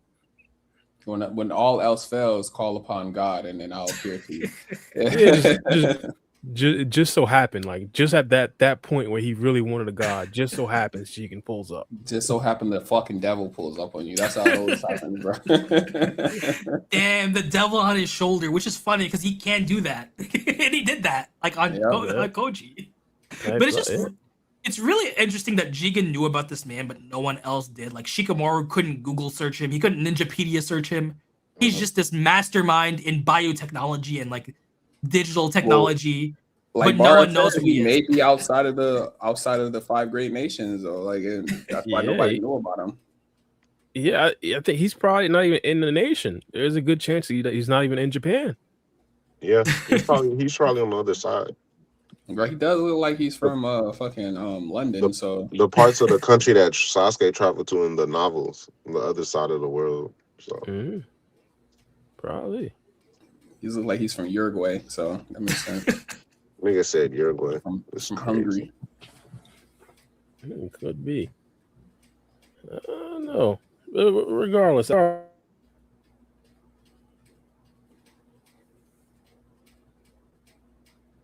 Did he go out? Bro, I thought my computer was tweaking for a second because it's been tweaking for a little bit. Okay, yeah, he did go out. Okay, cool. I was waiting for somebody to just confirm before I just went out on a limb. Nah, because I see that he muted, so I was like, yeah, I think he probably went out. Yeah, my bad. I gotta get a new cord for my mic. It's like super loose. Like any slight touch, it just plugs out. Yeah, I was saying, I think we're probably gonna get some more information about Amato and Akiba in the next chapter. Hopefully, it could make us connect some of these dots. Yeah, I don't think it's just gonna be about Kawaki. I think obviously he's probably gonna be begging about Akiba. Hopefully, he give us at least some more information. He's definitely gonna press Kawaki about Kashin Koji. It's the fact that he figured out Kashin Koji has this prescience future sight ability that gave Amato some new idea that we're gonna get revealed to. Well, not the full idea, but it gave him a new idea to a point where now he feels like he has another card that he can play against Kawaki to get him to operate under his control. So we finna see how the cards land, definitely. Because they're gonna have to show us. I don't know if they're gonna open a chapter with it, but maybe but we're gonna have to see what Kawaki and Amato ends up talking about. Or it's gonna be one of those things where we end up going back to them chapters later and see like, oh, there's this big thing that Amato has revealed or something like that. Bro, when you give the master of 7D chess another chess piece, bro, you done fucked up. I'm just saying, Dr. Gero could never, like, he's the true genius. There were no overheating problems with his androids. Hey, bro. If Amuro finds a way to backdoor Koji, that means no matter what type of future sight you have, that's not fucking. It doesn't matter to the big. Amato still got Ada and Damon under his belt, bro, and he got Kashin Koji, and we see they operate in that regular capacity right now. You feel me? I mean, let's be fair. In Ada and Damon's case, it's more like stay out of our way or we'll kill you. Yeah, they spared his life. Yeah. And as sad as it is, my guy Cole done been battered, beaten, and bruised, and he's still able to walk on his 2 feet. So, bro, I really don't think that that Ada or Damon can kill Amuro, bro. I think he has a backdoor plan for both of them. Probably. Potentially. I mean, he was already surprised that they weren't dead, so now he's like, I don't think he has a plan for Damon. I really think Damon is such an outlier that like the plan was listen to what Jigen said and destroy these niggas right now. So once he saw Ada and then realized Damon too, he's like, damn, there's literally nothing. So I don't know about them two. But even still, they're part of his creation. And like, look, man, they don't be having problems. Like, I don't even think Ada has daily checkups. Like, I think they were such crazy products outcome that were like, they don't even need checkups like how we see Boro and Kawaki, they need daily checkups. They're the outliers. So he was able to shut him down once, so I'm pretty sure he can shut him down again.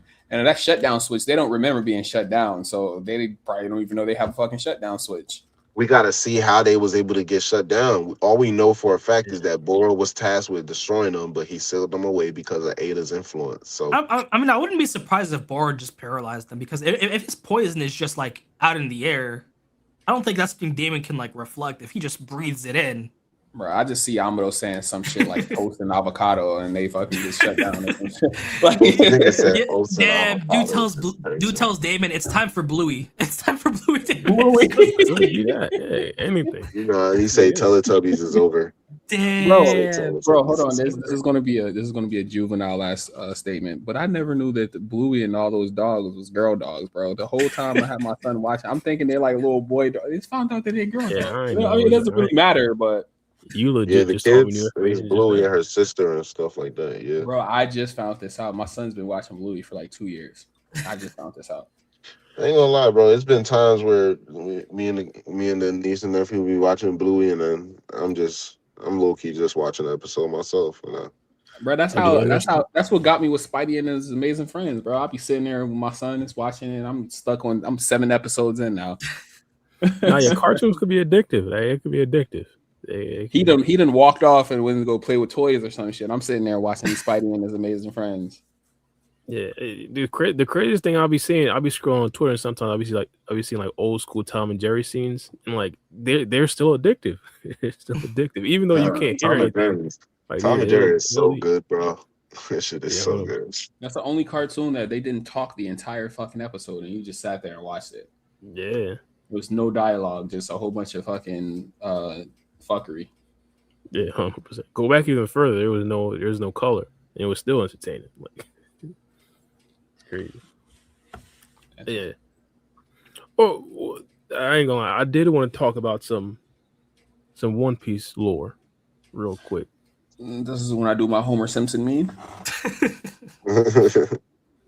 Well, I think this will probably be interesting for Uchiha and right. This isn't too much lore. I said the wrong word. But it's more of a question. There was an argument that I've seen, and it was basically like, could Law and Luffy, current Luffy, capture Killer B? I thought probably not, because Killer B would probably be like crazy in terms of like if they were in the Akatsuki. Current Law and Luffy. Yeah. See, with that's Law, that's overkill, bro. Like, it's overkill. That's literally over. Law can switch people's hearts, which means switch people's bodies. So, like, if he makes a room, if he chops up B's body parts, it might be a wrap. See, the problem is with Law, while he might not be physically strong, I would need to check. I would need to check his stats again. He has room, which is like, I'm God basically in this area. Like, if he cuts Killer B's arm off, it just like reattaches his body parts in different places, and B's kind of screwed. Yeah, it's literally it's game time because all he has to do is literally crazy regeneration. But see, it's not even that, because Law is the perfect Akatsuki member. He can capture all the Jinchurikis alive by just cutting their heads off. Because if he cuts their heads off, they're still alive. He just broke the space in between them, but they're still attached. Like, he's holding, for example, B's head, and his body's just there. So like, he's gonna take the body alive, and then boom, you're draining. So essentially, Bara, like, even in the story, he can cut a human's head off. Like, you say you don't even have the power to regenerate, but because how his ability works, he can cut your head off and keep your head, and you're still alive, but your head is separated from your body, bro. Yes, so there's nothing to regenerate from. If you regenerate, you can't regenerate from that. Yes, I hear it, but in character, how much times does he actually do that though?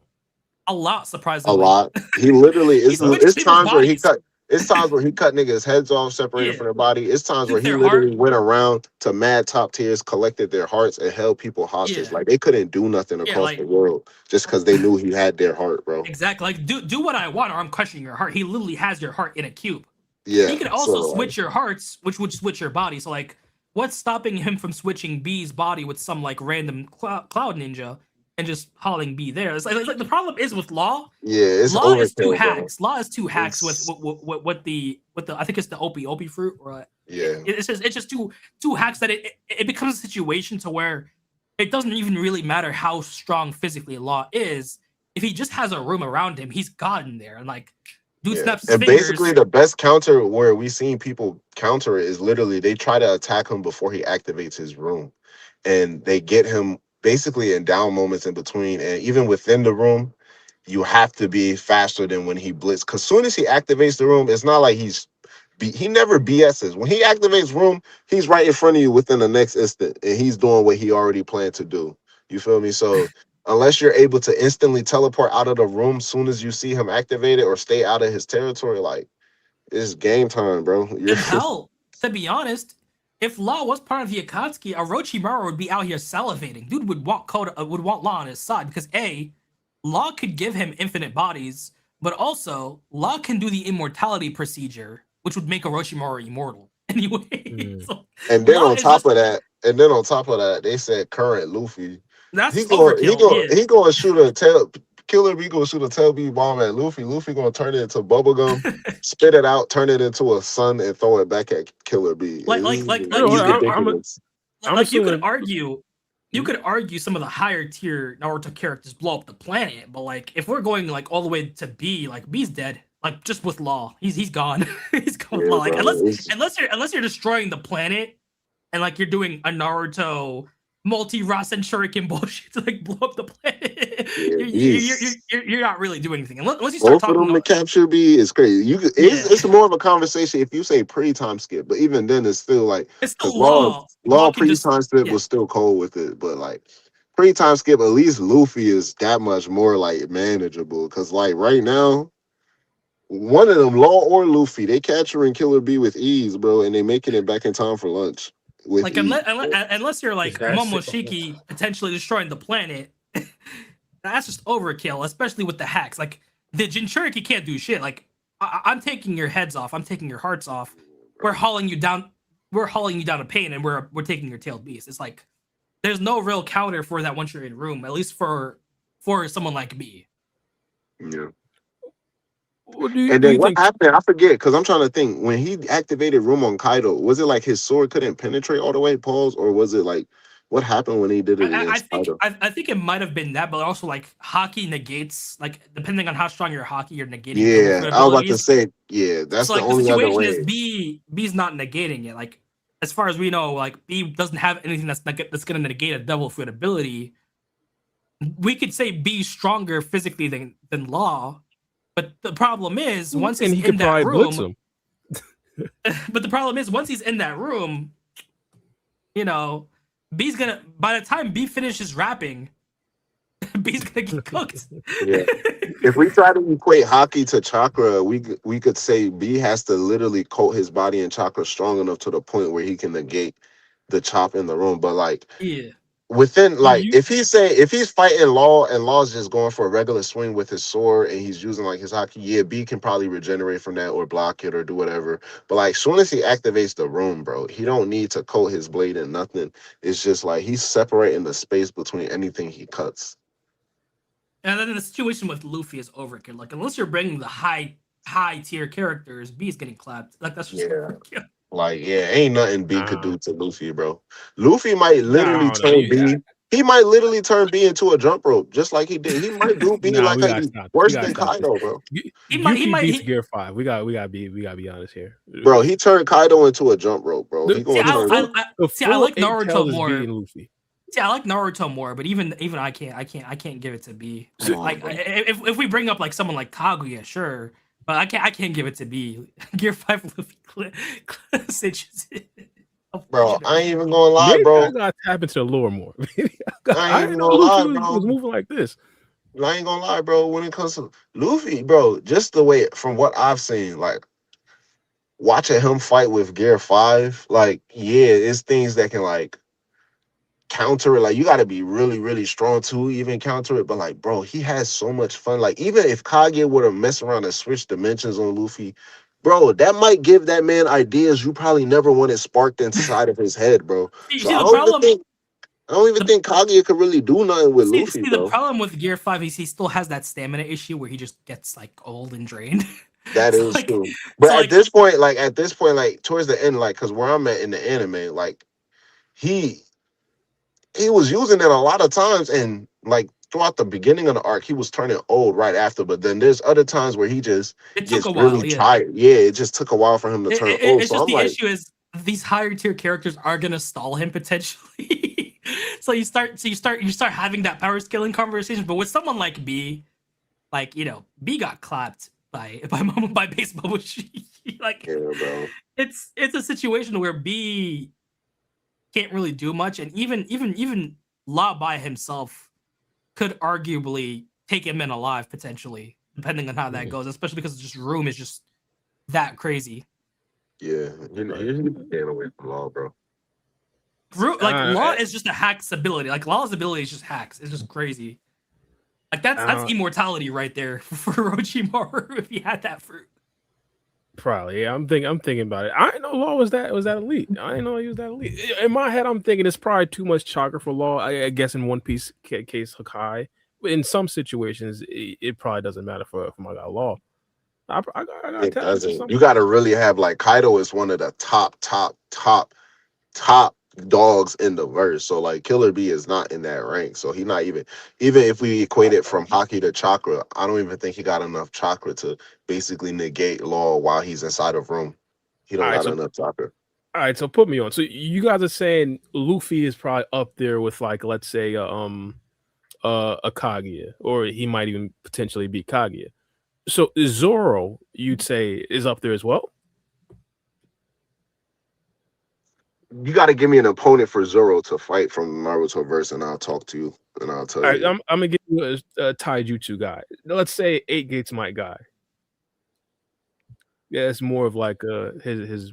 Zoro might literally look at that man and smile and tie that bandana on his head. And say, like today's the day I decide to cut through space. That's what it is. I'm sorry for Mike God, but like that's what it's gonna be. Like I'm not gonna lie, pre-time skip Zoro's cutting through mountains, bro. Like right now, Zoro's cutting through mountains. And that's some stuff Madara was doing with his Susanoo. You feel me? So like, well, mountain level, not too much. Like, let's be honest, guy could blow up a mountain. I'm talking like with a slice, like he's cutting the air, and the air's cutting the mountain. Like, oh yeah, because I did see that. Zoro's different, bro. Like Zoro, and then from what I've been seeing, like whenever the anime animates his fight from the manga, they just add 20 more onto like the 10 he already did in the manga. So like, people tend to go off of his anime scaling more so than his manga scaling. And I'm anime only, so that's all I know. So from what I've seen, Zoro might literally look at my guy and smile. I mean, if you want to get crazy, and don't take me seriously at all, but like there was a little anime special where they had a OVA with Dragon Ball characters, One Piece characters, and Toriko characters. And you had Zoro facing off Vegeta in the show. What? I did see that episode. They all fought in like a tournament. Yeah, I remember that. Yeah, like if you want to take that Luffy's fighting relative to like Super Saiyan. Yeah. Like, of course, that's not Luffy. That's not like official Luffy, but like there's a version of Luffy who's fighting Goku. It's official IP. So. And it's on Netflix. I think that special's on Netflix, actually. I think so, yeah. So look, bro, Zoro's like that, man. So you say what about Minato? Let's take the gloves off. That's where you try to get to his weakness, because that's where a lot of the Sanji fans try to argue where he can beat Zoro. They be like, "Oh, Sanji got the up on speed." I mean, but we seen Zoro fight niggas like King, where we see how fast King was moving. But Minato got that instant. I don't know. I'm trying to think. Has Zoro encountered? Help me out, Ryzen. Has he encountered? Well, yeah. CPO. They had that little body thing, right? They was able to teleport instantly and stuff, right?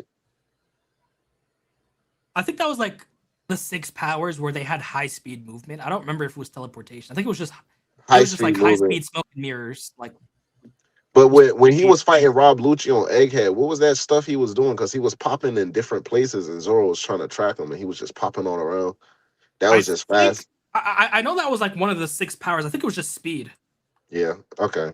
So yeah, I mean, he hasn't. I don't think. Yeah, Zoro hasn't fought anything when it comes to instantaneous movements, but he's like an animal, bro. He once he sees Minato zipping around like that, he's gonna be like, all right, that's how he's moving. This how I'm gonna start moving. See, So it becomes a situation where Zoro aside, there's just so many devil fruits and so many weird abilities that even if like a One Piece character is potentially physically weaker than a Naruto character, it's just weird devil fruit shenanigans. It's like it's just like, okay, so like what if he fights a Logia? Like what if for example Sasuke fights Smoker?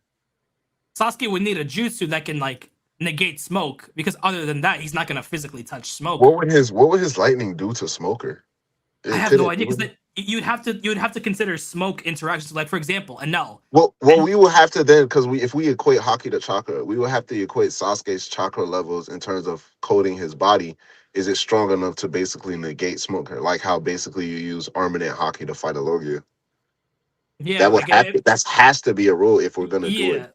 like because if you don't do it, if you say chakra isn't Haki, Yeah, and chakra just doesn't affect a a Logia lot of Naruto characters can't do nothing to a whole yeah, bunch of One Piece characters. yeah, like So, unless for example you're using like an element jutsu or like an energy jutsu to negate them, it's gonna be really hard, especially taijutsu wise. So if you equate it to Haki, that's a different story. But there's just so many weird devil fruit interactions yeah, to where you're gonna have to start like asking that question. Like for example, what's that Nine Tails woman from Blackbeard's crew? Her ability is to copy other people's abilities and and forms. Like if she touches Sasuke, does she get a renegade? So like now she has a renegade. yeah. Potentially now she's attacking Sasuke with his powers plus her own. It gets weird. It gets some weird interaction. That's why, because One Piece just has so many different powers because of the devil fruits. It becomes weird. To the point, yeah. That's why somebody like Zoro is like he has to be physically strong because he's seen so much crazy stuff in his life. It's like they physically like people, even someone regular. If you go down tiers and tiers, someone like Usopp, he's able to get shot multiple times and just have durability on like 1,000, even though he's not one of the strongest characters. That's just how the world is. These people are used to like the scale is just originally crazier, so they're already expecting something grandiose when they about to fight. Yeah, I might have to tap into the lore of late One Piece. Well, so speaking of Law and Zoro, who would win between those two? Since I know powers are completely different, but And I'm gonna be biased. My nigga Zoro's gonna beat the brakes out of Law. I mean, even without my like, thanks I'm for gonna letting keep me it know a you're big, bro. Like, man, look, bro. People gonna say what they want to say because they like to do the whole, oh, Luffy. If we're gonna be Luffy on Luffy scale, that means we gotta equate Kid and Law there because they were all, they try to do like Luffy, Law, and Kid are all on the thing where basically like. Say like with Naruto and Sasuke, how they're always on a sliding scale and comparable to each other throughout the story. That's how a lot of fans, because One Piece fans, they're always agenda pushers. They be trying to like the Law and Kid fans, they be trying to say the sliding scale is the same for Luffy, Law, and Kid. I'm like, it's not. Luffy's way stronger than both of them niggas. We all know it, and everybody knows it. Even the fans of Law and Kid know it. They should know it. And Zoro is like, you gotta accept it, bro. He's one of those strong right hand mans of the crew to where like he can fuck with a lot of captains and top dogs. So I mean, don't but, forget, he's the only person in the Straw Hats other than Luffy who's part of the worst generation. yeah, and he's literally the worst generation. And I gave it to Kid because he's the only other person that has two worst generations on his crew. But like Zoro and Luffy are literally both supernovas and worst generation. They Don't forget, part of both titles. We can't forget because supernovas and worst generations are two separate groups. So he's part of the supernovas who appeared on Saba Odi at the time with all over 100 million berry, and he's part of the worst generation who simply are rookie pirates known to cause trouble anytime you see them. So plus, it's like, bro, we know Zoro's like that, bro. plus don't forget, whenever people would meet the Straw Hats, they some of them would low key say maybe Zoro's the real captain, like For Luffy's the just a figurehead. it was Like for the I think what was it until was it really low key until like up until right before Marine 4, like the time skip where people started really understanding, oh, it's Luffy's crew, but like a I lot of think times people mistake Zoro for the captain. yeah, like I think it was what after he punched the Celestial Dragon and like he was part of the Marine War. That's when they Yeah. started like giving him his flowers. But like up until then, whenever someone would meet the Straw Hats in person and see Luffy, uh, uh, in person, they'd always say maybe it's Pirate Hunter Zoro who's the real captain, because Zoro is the one who had that famous title before Luffy even became a pirate. He's the one that was infamous. He was the one that was known, and even like just seeing him in action makes you think maybe he's the true captain.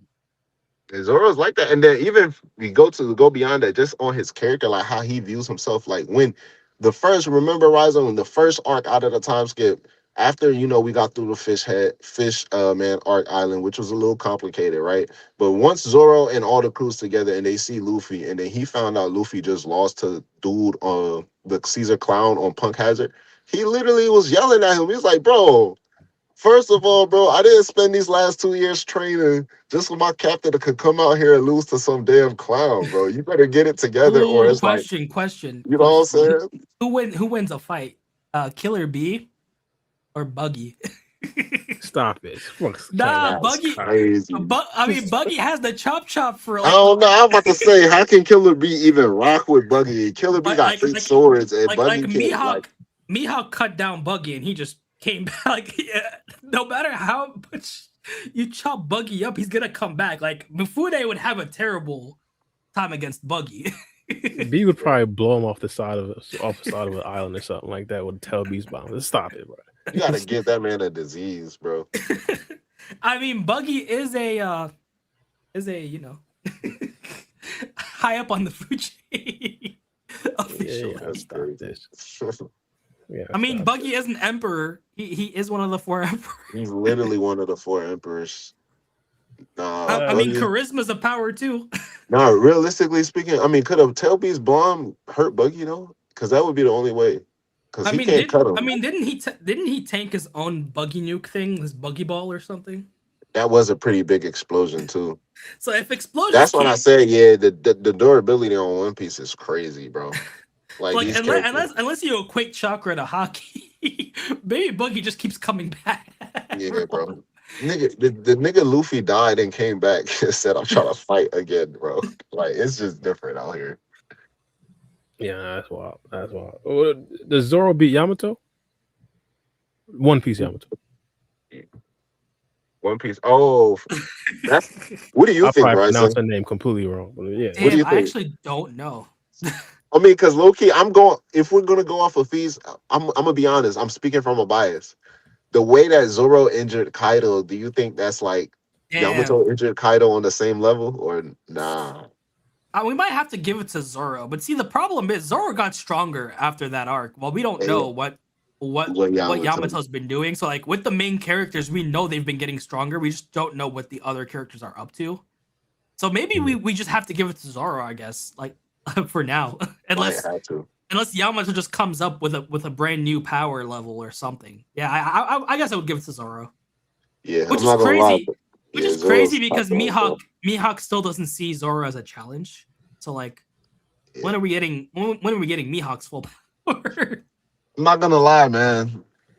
Hey, man, people talking. Where are you at on Mihawks versus Shanks, Ryzen?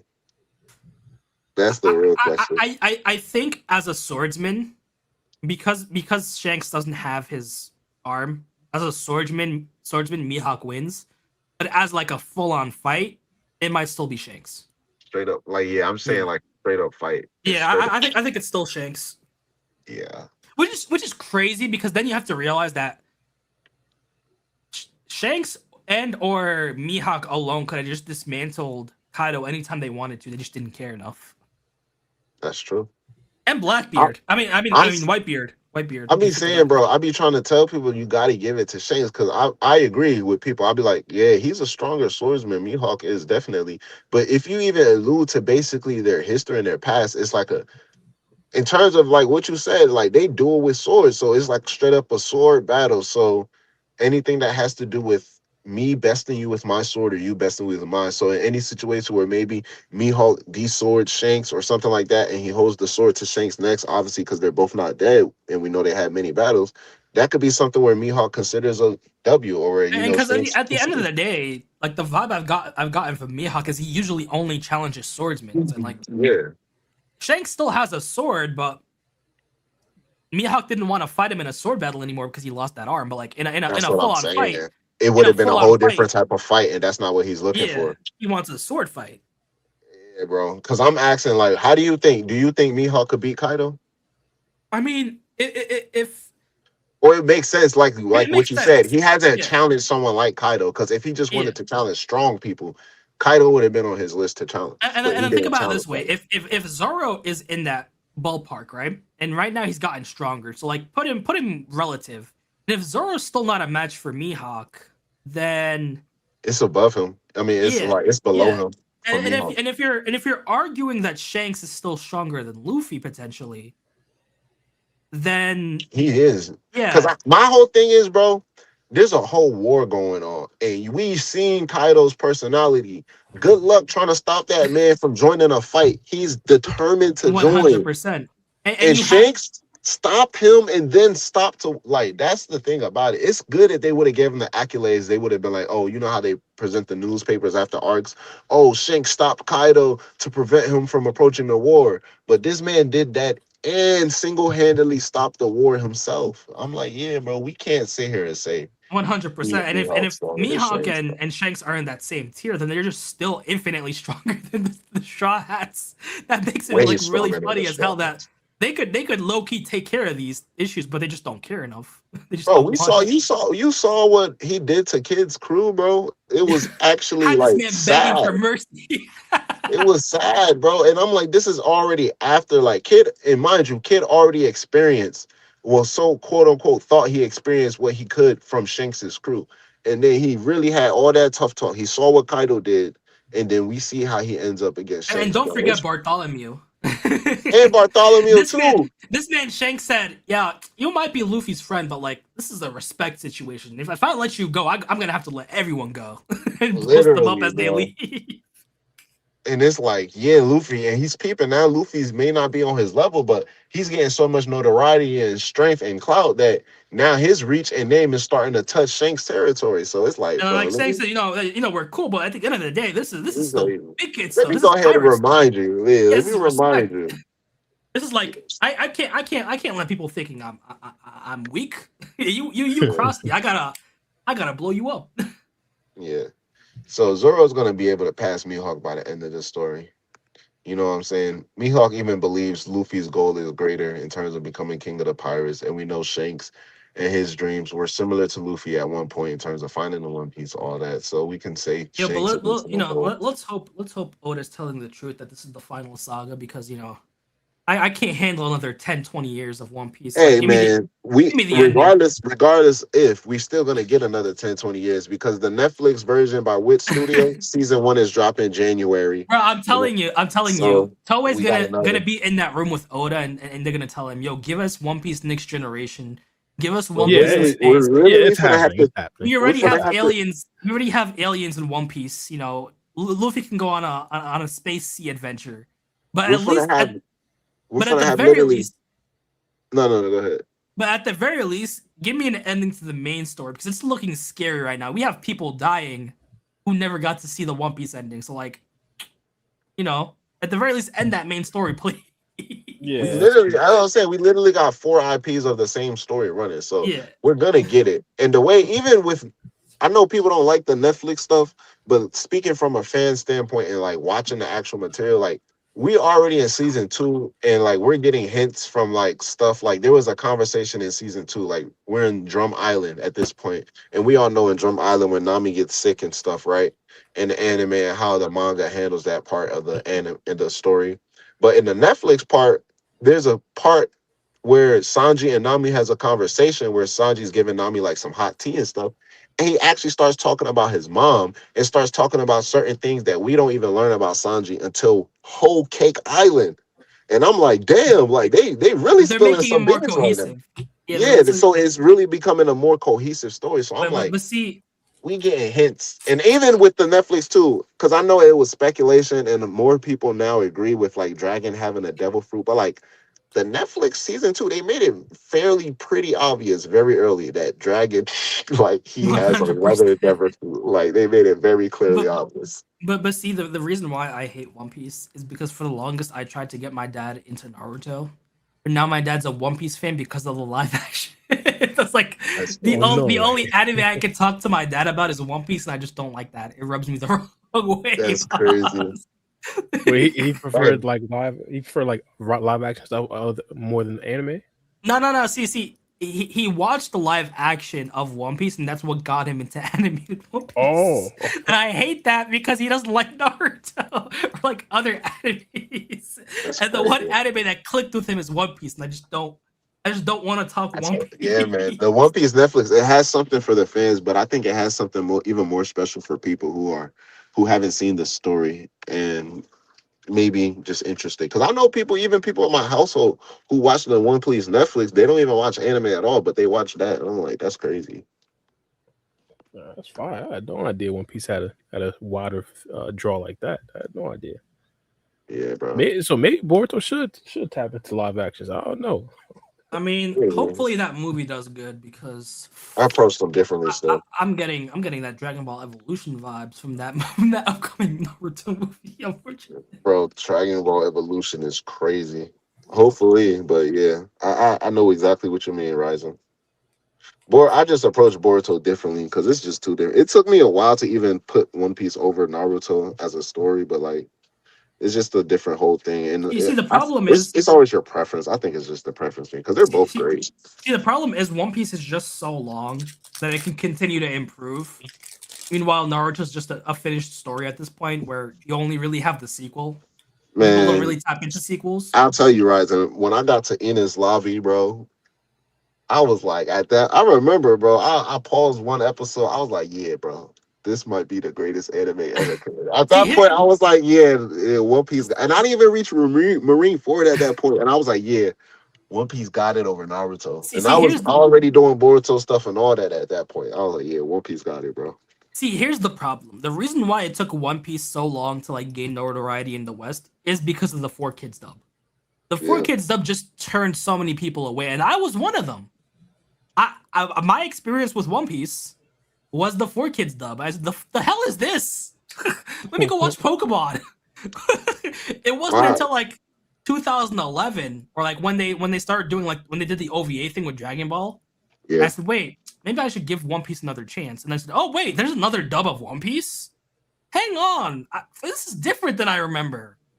Okay, wait, maybe I was wrong. Ironically enough, how I even started because my experience with One Piece early on, my homeboy watched One Piece. I knew about One Piece because at the time when I only watched Naruto and stuff like I watched Naruto at the time in high school. I watched Kuroko no Basketball. Like I knew people. All I knew about it was that Luffy had stretchy powers. I used to call the nigga the fake Mr. Fantastic. I used to be like, bro, ain't nobody finna watch the fake Mr. Fantastic. This, that, and the third. I was at the point where like Naruto was dropping too much filler. And ironically enough, I started One Piece because I had nothing else to watch. And once I started it, I was like, hey, look, this might be it, man. I ain't gonna lie, this might be one of the ones. And it turned out to be one of those ones. I was like, yeah, I gave it a chance. And I done put so many people on the One Piece since then. It's crazy. I think I worked for it. I might try and finish it. It's just, as y'all said, it's just long as hell. That's it. Yeah. Just long as hell. It'd be like that though. Yeah, 100%. Well, speaking of the next generation for One Piece, I was saying this for most of the series. I think, or I guess most of the OG series. Boruto, well, I'll say Naruto. Naruto, Dragon Ball, One Piece. I don't see them ending anytime soon. I think they're gonna always perpetually be, even if the series isn't necessarily updated. Currently, it'll probably be like one shots. It'll probably be movies. It'll probably be video games. It's gonna always be. It's gonna become like the new Street Fighter and Tekken. You know how like dumb shits was popping in the 90s and stuff like that, and it's still relevant today. It's just too much 20 money. years from now, they're still gonna be relevant. Yeah. I feel like they're starting to realize that their characters can go on in perpetuity, like kind of like comics, like Superman or like Batman. Because we gotta remember that. Other than Boruto, they talked about rebooting Naruto, like having a different Naruto story drawn by a different artist. That's literally Marvel They Comics. literally about to drop a Mortal Kombat 2 movie, and we know Mortal Kombat came out ages ago, and they still dropping stuff for that IP, bro. So And like Naruto and One Piece, they here to stay, bro. and Dragon Ball. they are testing the roots a lot with Naruto. I mean, like we have Naruto Ninja Turtles. We have a Naruto universe where it's canon with Ninja Turtles. Like In the Big Apple Village. Big Apple Village. I literally read the first 2 chapters of that manga, which is crazy. And you have Dragon Ball tapping into it to where you have Daima, you have Super, you had GTs. Like, wouldn't surprise me if they start branching out. Like they're realizing that, this, I'm not saying it's good or bad, but they're realizing that, yeah, hang on, we can make this shit like DC and Marvel and just keep reusing these characters and print money. Yeah, 100%. It's just way too much money in the situation at this point in all the series. It's way too much. I was gonna ask Ryzen, do you think in the upcoming Battle of Gods remake, do you think they're gonna include the Daima, Vegeta, Super Saiyan 3 and Super Saiyan 4 Goku? You don't think? Nah. I've had conversations with this. I think it's just different timelines. They're gonna keep it the same. You're not gonna get Super Saiyan 4 Goku. You're not gonna get Super Saiyan 3. Yeah, it's gonna be its own universe, separate, like how Super is kind of separate. Because like you have the original Z ending, and Super doesn't match at all. Like you would just place them at different timelines. I don't think they're gonna try to connect Daima. I feel like there's no reason to connect Daima. And you can just have it as its own separate thing, like GT. Like I mean, look at GT. As much as people hate GT, GT is still being used in marketing. GT is still in video games. It's still in toys. When it's referenced in video games, they just reference it as another dimension, another timeline. It would just be Daima. It would be too convoluted to connect Daima into Super now, because it would have to be a ripple effect. Why aren't they using Super Saiyan 4 in? Because they can only use it in the other world, in the demon realm. That's why. But even then, they didn't say that. Even that Goku didn't say that. It just said, "Oh yeah." Yeah, they didn't explain it at all. They just said that, "Oh, this is what Goku and Vegeta have been training to obtain."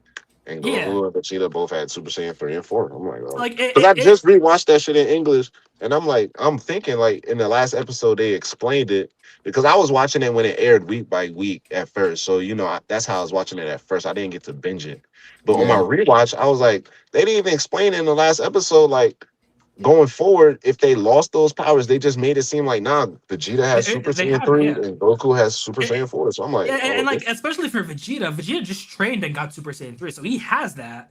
In Goku's situation, he knew there was another level, and he trained like crazy, and never just pushed him over the edge to unlock that power. But he has that ability in Daima at the very least. He can turn into Super Saiyan 4 at will. That's why it would be too convoluted to connect Daima into Super, especially because, for example, the Supreme Kai is defused differently in Daima.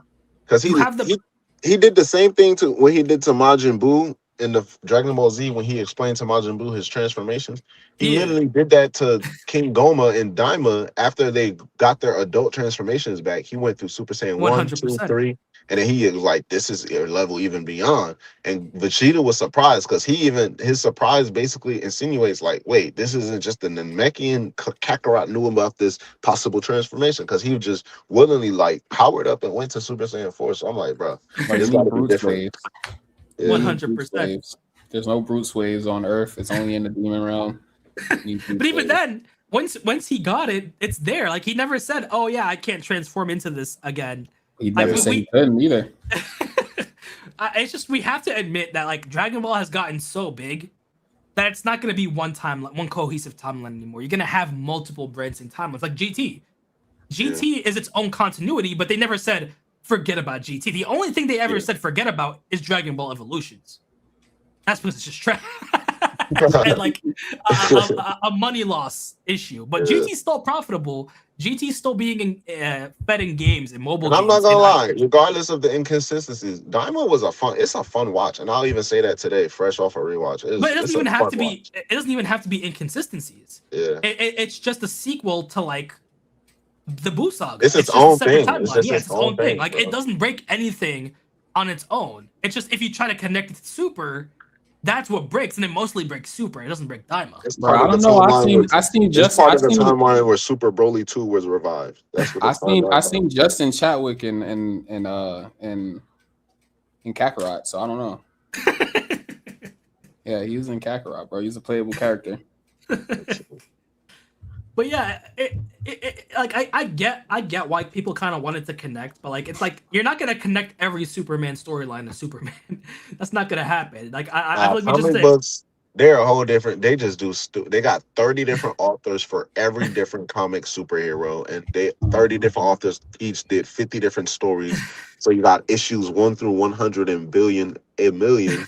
And you could just choose whichever story Superman won or died in, and that's your canon. But I think it's a safe bet. Like they're definitely experimenting. They're definitely branching things out. Like this is a safe bet that the remaster isn't gonna try to connect time. Like we're not getting Super Saiyan 4 versus Beerus. We're gonna get the same Super Saiyan 3 flick.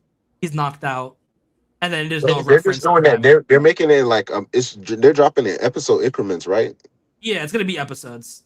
So I mean, I'm Like assuming at they're gonna best, do the Battle of the Gods, and they're just gonna zoom through the Frieza F stuff, and then they're just gonna pick up after the Tournament of Power. That's what I'm assuming they're yeah, gonna. that's what I'm assuming too. I feel like at best you're gonna have it follow the manga, like what happened in the manga. But we're not getting Diamond stuff. Like that's a safe bet. Like I would be. Not even Diamond. I'm worried about going over Super stuff again, like past like I doubt that they leading I follow up to doubt the along. that. Tournament of I think Power. it's gonna be the Battle of Gods and Frieza, especially because the original episodes for those arcs were just terrible. Like the animation was just weird. So I feel like while they're working on Moro, they're just gonna give us these remasters, and it's gonna be fine. Yeah, they did announce the moral arc. My bad, Yeah. my bad. I'm So out like here. it's not like they're Yeah, taking time away Yeah. from Moro. It's Yeah, it's yeah. basically like, hey, while we're working on Moro, here's something that our other team pulled up. Oh It's not like you're fuck, losing yeah, they're anything. not It's just rebooting. They it's are just not. They're extra just picking stuff. up. Yeah, they're Yeah. So picking it's up like right after Broly movie. They're we picking just have up. to accept that Daima is just a different timeline. Like Super and Daima are just separate continuities. If they continue Daima, it's not gonna be relevant to Super. If they continue Super, it's not gonna be relevant to Daima. It's just two separate things. Like I would be shocked. I would be more than shocked if they showed Goku turning Super Saiyan 4 in No, the I remaster. agree. No, I agree with you. It's not I gonna agree. happen. I agree with you. I think because we already shifted, because we shifted to Super timeline being the main timeline now. So Yeah, it's Super is like only it's connected to Broly and Dragon Ball Heroes, but one hundred superheroes percent. takes place. Doesn't this take place like after the Moro stuff though? Yeah, it does. And after Broly. And like, Yeah, I wouldn't be surprised that after Super ends, because eventually Super's gonna have to end. I wouldn't be surprised if they do another timeline. they might pick up from the Diamond timeline. Yeah, Shit. 100%. Because like if we think about it, I would have to check my notes, but Super right now is a year before the ending of Z. So once one more year passes, they're caught up with the ending of Z. So it's either they continue Super after Black Frieza and go into the GT dates, like the dates where GT takes place, or they end Super and go with a different continuity. And if they do a different continuity, it doesn't invalidate Super. It just means Super isn't the main timeline anymore. Just like how GT is not Still the main got the timeline Wu currently. timeline to go down. Yeah, I mean, so that's if, but that's if Ryzen they still consider that original Dragon Ball to be the main timeline because they could very well. That's why I say I feel like they transitioned to Super being the main timeline because I don't yeah, even no, think. I'm right with you because the Z ending doesn't work anymore. Yeah, Because that's what I'm saying. I don't even think they want to go by the Z. I think the Z it's ending is not. its own thing. I'm just saying that it's gonna match up to that date. They're gonna get to that same date of where Z ended. Yeah, So they either go and do their own like spin on GT time, like the ages, like age 780 whatever, and then you're hitting where GT was, and it's either they continue Super through there, which I wonder what type of villains they'd have, or they make a different timeline because Super doesn't fit with Z anymore. At the end of Z, Goku hasn't seen Bulma for 10 years. Bulma has aged. She's not using the Dragon Balls to make herself perpetually young. And it's just different. In Super, Goku sees her every other day, to be honest. literally. Yeah, but I'm gonna say we haven't seen you in 5 years. It'd be Yeah. fucking weird. Plus, So plus Oob is like a baby in Super, and he's already like by the end of. I mean, unless he's grown in the no, manga. he did grow. He did grow. So like in Moro, he is a kid. He is a Okay, conscious alright. kid. But like it's a situation to where we went through GT. GT's not the main timeline anymore. We went through original Z. Z's not the main timeline. Diamond was a side timeline. Super is the main timeline right now, but who's to say they end Super and we get a new main timeline? It's like it's not gonna. I don't think they're gonna stick with one cohesive story forever because where do you go from there? Are you just gonna keep going until you get old man Goku? I don't think that would make sense. Like, it's not Pokemon. I mean, as long as they keep, because what's most in common, because like at the very least, all of these timelines went through the Cell Saga. 100%. So they all have that in common at least. I mean, went through the Buu Saga, so they all have that in common at least. So as long as he keeps like Dragon Ball and up through Buu the same, he can do whatever he wants after Buu. I 100%. feel like that's what he's always doing. He's using after the Buu part where the world is restored. Yeah, it's like a part where he could just decide where can I go from here. Like, and hell, to be honest, I agree with you. I agree with you 100%. That Buu is the safe spot because nothing really happens. Yeah. So you can just change things around. But I wouldn't be surprised if one day they decide, you know what, we're gonna do a different Cell timeline. This is gonna take place after the Cell arc, after Goku dies, and we're gonna change some things around for a new timeline. Or we could follow the literally future Trunks timeline and have Gohan be like a thing. Oh, and what if Gohan never died? Yeah. It's like there's so many options to where people might not like it, but like Dragon Ball has gotten to a point where we might be getting multiple timelines, and that's how they tell Goku's story now. Like, pick your Goku. Like, there's a Goku for everyone. There's a Goku timeline for like everything. That's wild. Like, I think the time for connecting every timeline is just gone. Like, GT can't be connected, End of Z can't be connected, Daima can't be connected. So it's like, you know, it just depends on like what universe you're viewing Dragon Ball from. Like, it's gonna become DC at some point. Like 80 years from now, we're gonna have a million Goku comics, a million Goku mangas. Nah, for real though. It's like it or not, Goku's never gonna end. Dragon Ball's never gonna end. Dragon Ball's too big to end. Like, it's like wanting Superman to end. You're not gonna have it. You're not gonna end off Spider-Man. You're not gonna end off Iron Man. They're just gonna keep going in perpetuity. You might not like it. You might say, "Oh, this IP is getting milked," but the reason why the IP was invented was to get money. Even Akira Toriyama said he became a mangaka for money. Like, he wanted money. Yeah, so that's great. So like, you know. In regards to like some of the old time comics, are they putting out new canon stuff, or is it just entertainment value? For what? For like Iron Man or the other ones. I forgot. I don't think they're not. No, they are. They just said that what's that director or whatever, he's going to be leading like the comics and shit. So I guess they are putting out new comics though, right? I did see something like that, yeah. Yeah, but I'm not too big on comics. I'm more so like I don't either. Yeah, I'm not really big on comics, so I can't really like tell you. But I know that Marvel still has a comic book, like a comics section in their like business and shit. So they seem like they're still pushing out comics. Well, I forgot the specific examples Ryzen just brought up. But Ryzen, what were the examples that you just brought up? Like Superman, Spider-Man. Oh yeah, all right. So yeah, same comics. I don't know what the fuck DC is doing, so I'm totally the wrong person. But yeah, I know they still drop We Miles Morales comics, so I know that he has a lot of comics. Is Marvel pinning those though? Because you know Sony owns the. I mean, that's what a lot of the Spider-Verse, Into the Spider-Verse and Across the Spider-Verse, they're adapting. Like they're doing the same thing like MCU does. They take different stories from the comics and adapt it. I mean, just look at that new Spider-Man animated series where it takes place in the MCU, but the changes. On Disney Plus, I rock with that series. Yeah, Peter Parker never met Tony Stark, so instead of meeting Tony Stark, he meets Norman Osborn. He gets his spider powers because Doctor Strange went back in time and caused a ripple effect.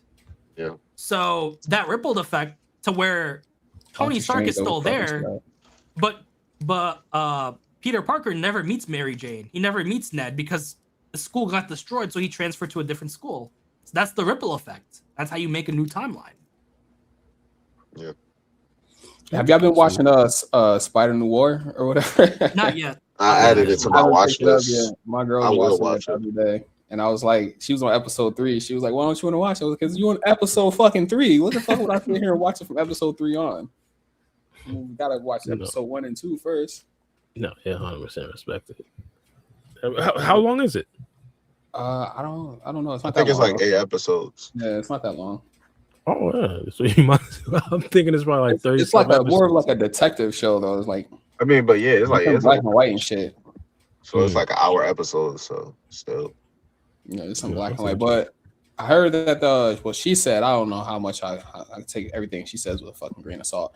But she said there's like a black and white one and there's like a colored one as well. it's the true Is that color true? and the black and white one. Yeah. Oh, okay, so I shouldn't take what she says with a grain of salt. All right, no, yeah, because I was like, man, I don't really want to watch this in black and white because that's what was turning me off to the WandaVision at first because the beginning was in black and white. It was like that old school color and shit. I was like, They had the option to watch the whole season in black and white or in the true color version. It's both meant to enhance and fit the time because the true color version is more enhanced colors, so it still feels retro and stuff like that. Got you for sure. I'm gonna check it out. Did you see everybody like theorizing that the Doomsday trailer is going to come out on July 18th of this year because they posted a green background on Twitter. So they took the hex code from the color of the green that they put on Twitter. And it's like, I guess 17, 18, 26. So they're like, oh, that's when the trailer is going to drop. I hope it drops there. You know, right now I'm just though. focused on seeing how much more Peter Parker can mess his life up. Yeah. I was about to say, I'm ready for this Spider-Man movie. This is about to be crazy. I need to watch the Punisher special. Right now, I gotta watch Daredevil and Punisher, and then I'm gonna watch the Punisher special. I was like, fuck it, I'm gonna do that just for Spider-Man. You know what I'm saying? Yeah, they said they take place in a jail that the Punisher was in or some shit like that. Like he has and the hand and shit, and the hand is in Punisher. I'm gonna start from episode 1 of Daredevil. And well, the organization that they're supposed to be going to get up against is the the Department of what is it? Department of Justice? something. Nah, this is like their own Department of Damage Control. There you go, the DODC. They're supposed to be going up against Department of Damage Control and the hand is in Punisher. I haven't seen Punisher yet, so I got to check out Punisher too. Hey, I found a little thing with Akira Toriyama. Yeah, he needed money. The reason why we have Dragon Ball and Dr. Slump is because my guy needed bread. So why a lot of these people drop all these stories. Exactly. I feel like people forget like a lot of the reasons why people make manga is, to get money. Like this ain't a situation where you're just doing it out of the goodness of your heart to tell a story. It's like, telling a story is great, but you still need bread. Yeah. Like here it is. It's like after quitting his job at the age of 23 and asking his mother for money while unemployed, Toriyama entered the manga industry by submitting a work to an amateur contest in Kodansha's Weekly Shonen magazine, which he had randomly picked up in a coffee shop. The timing did not line up for that contest, but another manga magazine, Shueisha's Weekly Shonen Jump, accepted submissions for their newcomer award every month. Kazuhiko Torishima, who would become his editor, read and enjoyed Toriyama's manga, but it was not eligible to compete because it was a parody of Star Wars instead of an original work. Torishima sent the artist a telegram and encouraged him to keep drawing and sending him manga. This resulted in Wonder Island, which became Toriyama's first published work when it appeared in Weekly Shonen Jump in 1978. It finished last place in the reader survey.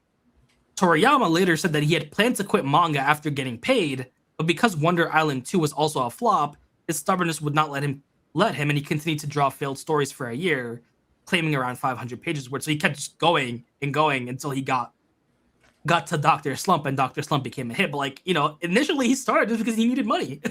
It's like, hey, you see how people can go down different paths in life? Because I resonated with the beginning of that story. He was 21, unemployed, asking his mom for money. I was there. Only thing that happened is I just became employed. That's it. Nothing grandiose happened in my life after that. But this guy went and wrote manga and became one of the greatest ever. Good for him. Yeah. That's where most success stories come from, though. They're on the grind. You feel me?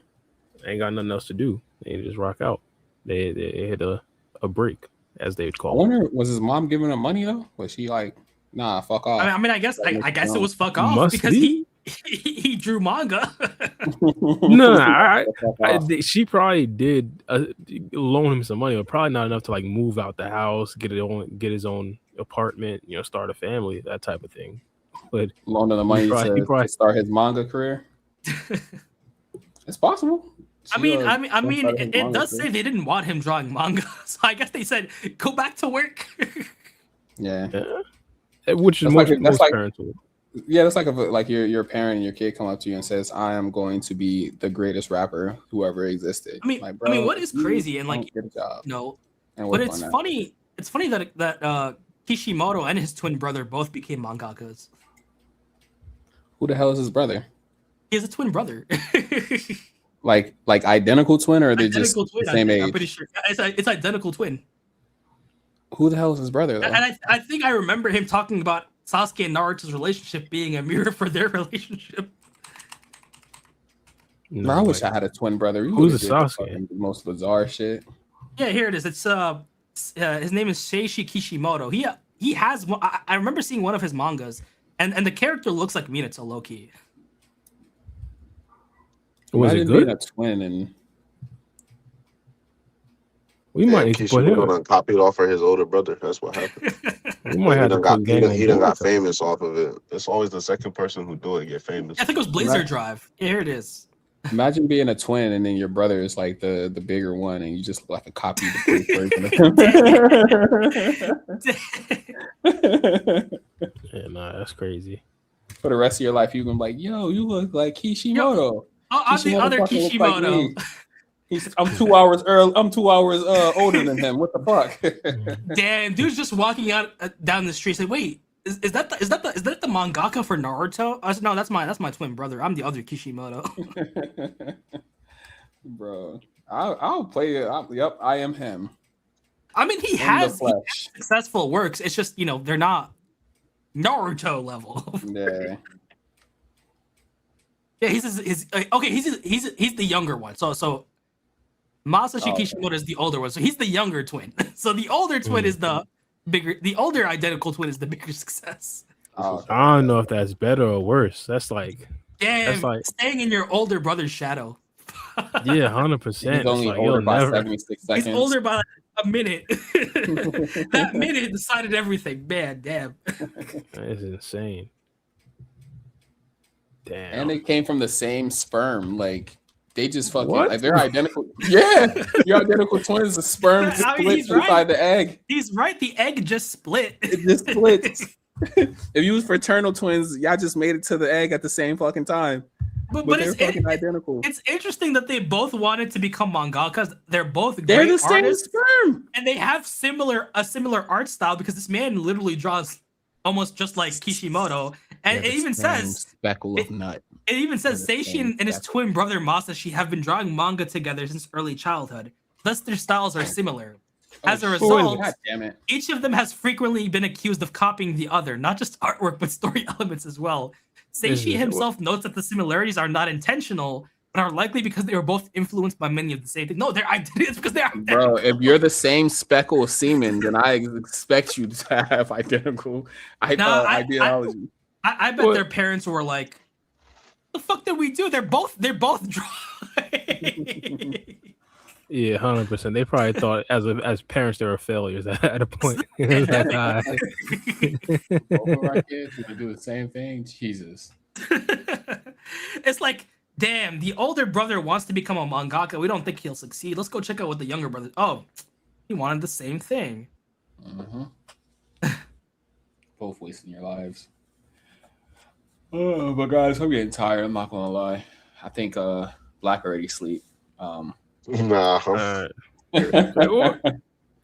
yeah, I'm around that same mind frame though. Bro, you give me like a solid 2 minutes. I want to point something I sent to Discord. I forgot. Last 45 minutes, you've been talking with the most tiredest voice. It's been making me sleepy. What are we? Discord. Okay, my bad. What are we looking at? IMDb ranked pretty much all of the anime episodes, and voila, what do we? Pretty much what we expected. The Boruto manga anime episodes are like the whole 2 points better than the anime canon, unfortunately. Well, fucking yeah. I mean, as much as it pains me, it makes sense because, like, who wants to watch an arc dedicated to Chocho's love life? I don't. Only thing that was like the time slip part was like one of the few that was like, all right, this is an exception to the rule. Yeah, 100%. Well, I do. If you go back to the previous image, they did have like an itemized list, or not itemized list, but episode for episode ranking I want to go over it, but we could probably do that next pod. But Bro, I I think thought that was Tetris when you put that in there. I think they did the Funamushi arc dirty. They did that abysmal Funamushi at the arc was end. Bro, that arc the deserved to be fucking wherever it ending. got, and I don't even know what Yeah, it got. bro. Ah. The ending of the Funamushi arc was terrible, bro. That was the worst Stop ending. it. That was the worst build up I've ever seen for an Oh arc ever in my life. Oh, my It started God. off so good. It had so much promise just for it to fall off the way it did. And Crazy. side note, I'm not gonna lie, bro, because I had watched X-Men Apocalypse the other day. It's still a good movie, but you are right, Free Game. Apocalypse is an ass villain, bro. He wasn't doing I nothing. told you, dog. I told you. What are you? But Thought the I was movie was lying? good. Nah, because That was decent. I was translating you're saying he was ass to saying the movie was ass, but I had to No. think about it. Just him as a villain was terrible. Low key, Apocalypse was because when he revived, he wasn't doing nothing for real. Bro, He gave already people had five powers, moves. but like soon as it came to boxing, like niggas 1-2, boom, boom, boom, you up out of here, Yeah, G. So bro, like, yeah. yeah, bro, they ain't really He like was an that. ass Bro. villain, bro. Ass Fake villain. demon. Good movie. Ass Apparently, he's stronger in the comics, but yeah, he's a fake demon, bro. villain. Yeah, that was terrible. That was a terrible movie, bro. Yeah, true. Man. We could end it. I definitely do want to go through this list in the next pod though, 100%. Is this like okay? It's okay. All right, I see what someone. Hey, whoa! You gotta have nothing to do, bro. Look at all that red.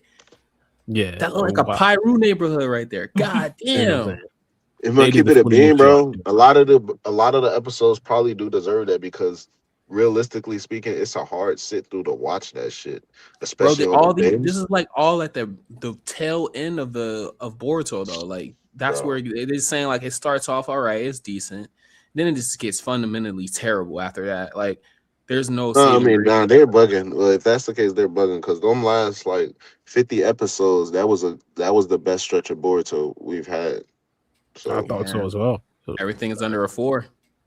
Nah, it can't be. It has to be opposite on this list, bro. They have to be like, it can't. It has to be. We have to figure out which episode numbers you're talking about when it comes to these 4s. There has to be like middle, bro. That's not even like the end of Boruto. That's definitely post Chocho arc, bro. That's episode 224, 35 to fucking what is that episode? Yeah, 224. My bad. 280. Yeah, 220. Yeah, 224 to 280. I disagree. It's a speckle of a 6 here. Is the 4s?